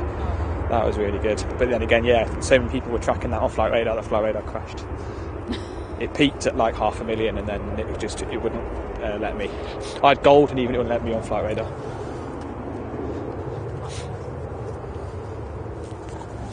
Oh, thank you. Oh. This light genuinely is. Oh, Tim's camera's come out. Yeah. Oh, look at that Sony porn. Look, Tim's like me. Tim's part of Team Sony, so you know we've got a lot. I was of extras. converted. I had to endure 2 days in Gibraltar. Oh, yeah, do you remember my shutter just going off all the time? Tom. But I still had my entry level camera, which did me some good. It did me really good. Like I say this to people a lot, like my entry level DSLR lasted me 3 years. They're all fantastic cameras. It's just that this. It just got to the point where I fancied something new. It was great. It wasn't. It needed cleaning more than anything else. Did you bring your cleaning gear? I got it off myself, but thank you. Yeah, I just managed to get it off. I gave it one quick swab first on my own, and it went. So It's easy to do. People make a big thing about it, and it only costs you pennies to do it rather than taking it to a camera shop and paying 60 quid. absolutely, yeah. Biggest con ever, that, I won't lie. Right. We have this Ryanair departing. Can't wait till we get another set of mics. It's a proper queue of planes, that, isn't it? It's like a busy airport.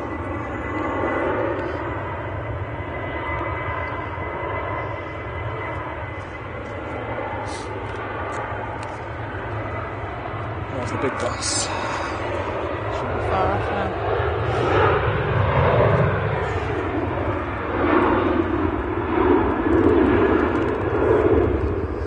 So Matthew had an interesting question. Go on. Said, how does civilian ATC coordinate with any military kind of stuff? Okay, that's interesting. So up here, Manchester radar especially, we have very little involvement with the military, but the military will have their own airfields where they do their own air traffic, but they also have the military cell at Swanwick, which I believe does a lot of the coordination. So there's genuine people out here who know a lot more about this than I do. But, so I know, for example, my friend who we very quickly mentioned earlier, he works in Norwich, they have a lot of interaction with the military up there because they do a lot of stuff over the North Sea and things like that. So but just like any other coordination, really, you say, well, this is what you want to do, and then who's it going to affect, how's it going to affect them, and come up with a plan. But yeah, we don't really get a lot of military that we work around here. No, well, we did have a few, didn't we, during COVID? COVID, we had a really good military presence for training. That was really good. It's like you look at, I call it RAF Newcastle now, because like Newcastle has it in all the time. Like, oh, can we have some? I'm really sorry for my sniffling, by the way. It's not final, so I reckon it will be after this jet too. One of you must be able to see it. Oh, it's through that cloud base yet. It's the cloud, yeah. Yeah, it's not through the cloud base yet, Liz. No. But I'll keep an eye out for it. It's not far off anyway. It must be cold because they're all doing run-ups. Yeah, we were doing them like this morning, and it was just like, yeah, you can start to feel that it's getting a bit grim. Still not as bad as when we did our snow shows. Oh my god, that was cold, mate.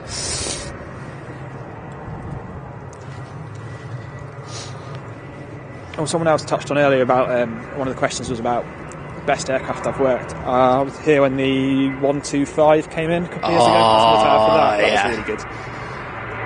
05 departure, got a wicked photo of that. So I didn't actually work it because I was too busy sat there getting pictures.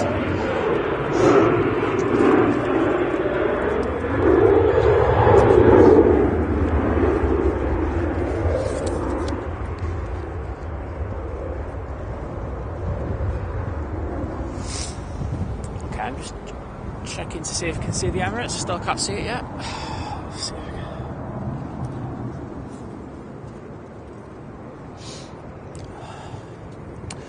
Well, the TUI's lined up, so it's TUI-tastic time.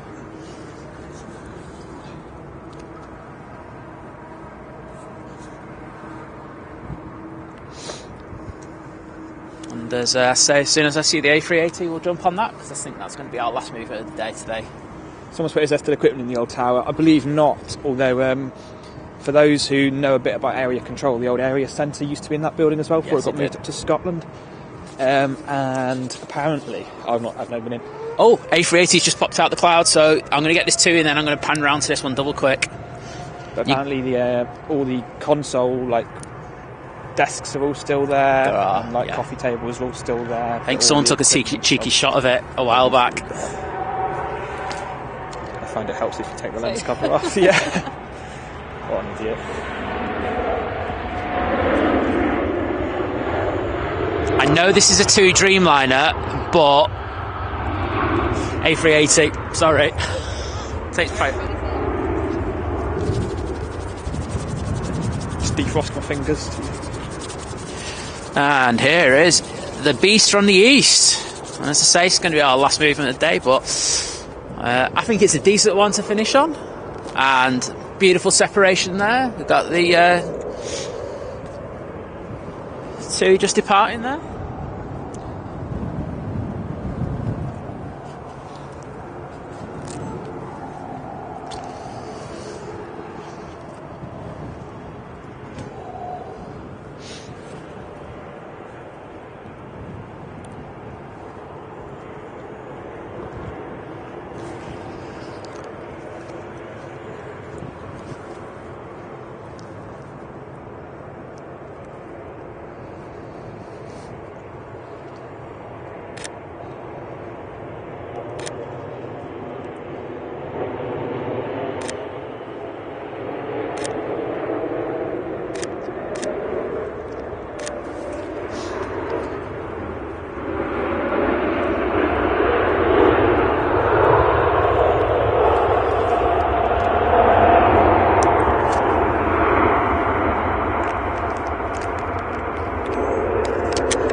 Well, that was something. I don't think I've ever panned on from this side before the A380 arriving, so I think I lost my virginity today, which is nice. So that's my first 05 left arrival. Right, everyone, I'm just got a pan on the tower. Right, I think everyone in the chat wants to say thank you so much to you, Tim, for coming down. My pleasure, really enjoyed it. They have been doing already. They're Nice. just like showing some Tim love. Thank you. We all need Tim love. But thank you so much for taking time, mate. Again, coming follow me on out. Instagram for more info. So Tim has we're doing all of them, mate. We're not only just doing Instagram, we're doing Twitter as well. Yeah. So Tim has his Instagram, which is ATCO Photos. So please go and give him a cheeky follow on that. Like I said, that's his best one because he does his stories and he gives in-depth analysis and stuff like that. Yeah. And he's got nice, pretty pictures as well. What's your Twitter? Exactly the same. It's exactly the same. Yeah. You still got that. Yeah. So yeah, do that. As I say, on Twitter actually as well. Personally, just I do some of my aviation stuff on my Tim_R_Jones. Tim R Jones. I genuinely don't remember what my Twitter handle is. That's bad, isn't it? yeah. No, it's not. It's all right. Yeah. It's better than what I do on mine. Just tag me something later. But yeah, so give him a follow on that. Thank you so much for that. And say you will be coming back on the show. Hopefully, it's going to be a bit warmer. Yes. And we'll have a tent. Well, I think we'll have to tent it anyway because it's more fun the tent and everything. So we'll do that. Thank you everyone for joining us today because you've been absolute legends. Thanks for asking questions to Tim and everything. I know he's appreciated that, and thank him for making part of our family and stuff like that. And thank you, of course, to the lovely Liz as well as our lovely mods. And I'll let. Thank you. Finally get the mic back. But no, I just wanted to give Ian, our moddy, a shout out because I noticed before you were handling the chat on your own because I was behind, like getting all the other behind, not behind the scenes, all the members' questions and stuff. So thank you so much for sorting all that out for us. But thanks to all the mods and everyone in the chat. It's been great. So, thank you, goodbye, and we'll see you probably at the weekend because I need to sort the wires out because the wires are a nightmare. HDMI. Bye. Cheers, bye. Lovely. Let's keep running when it's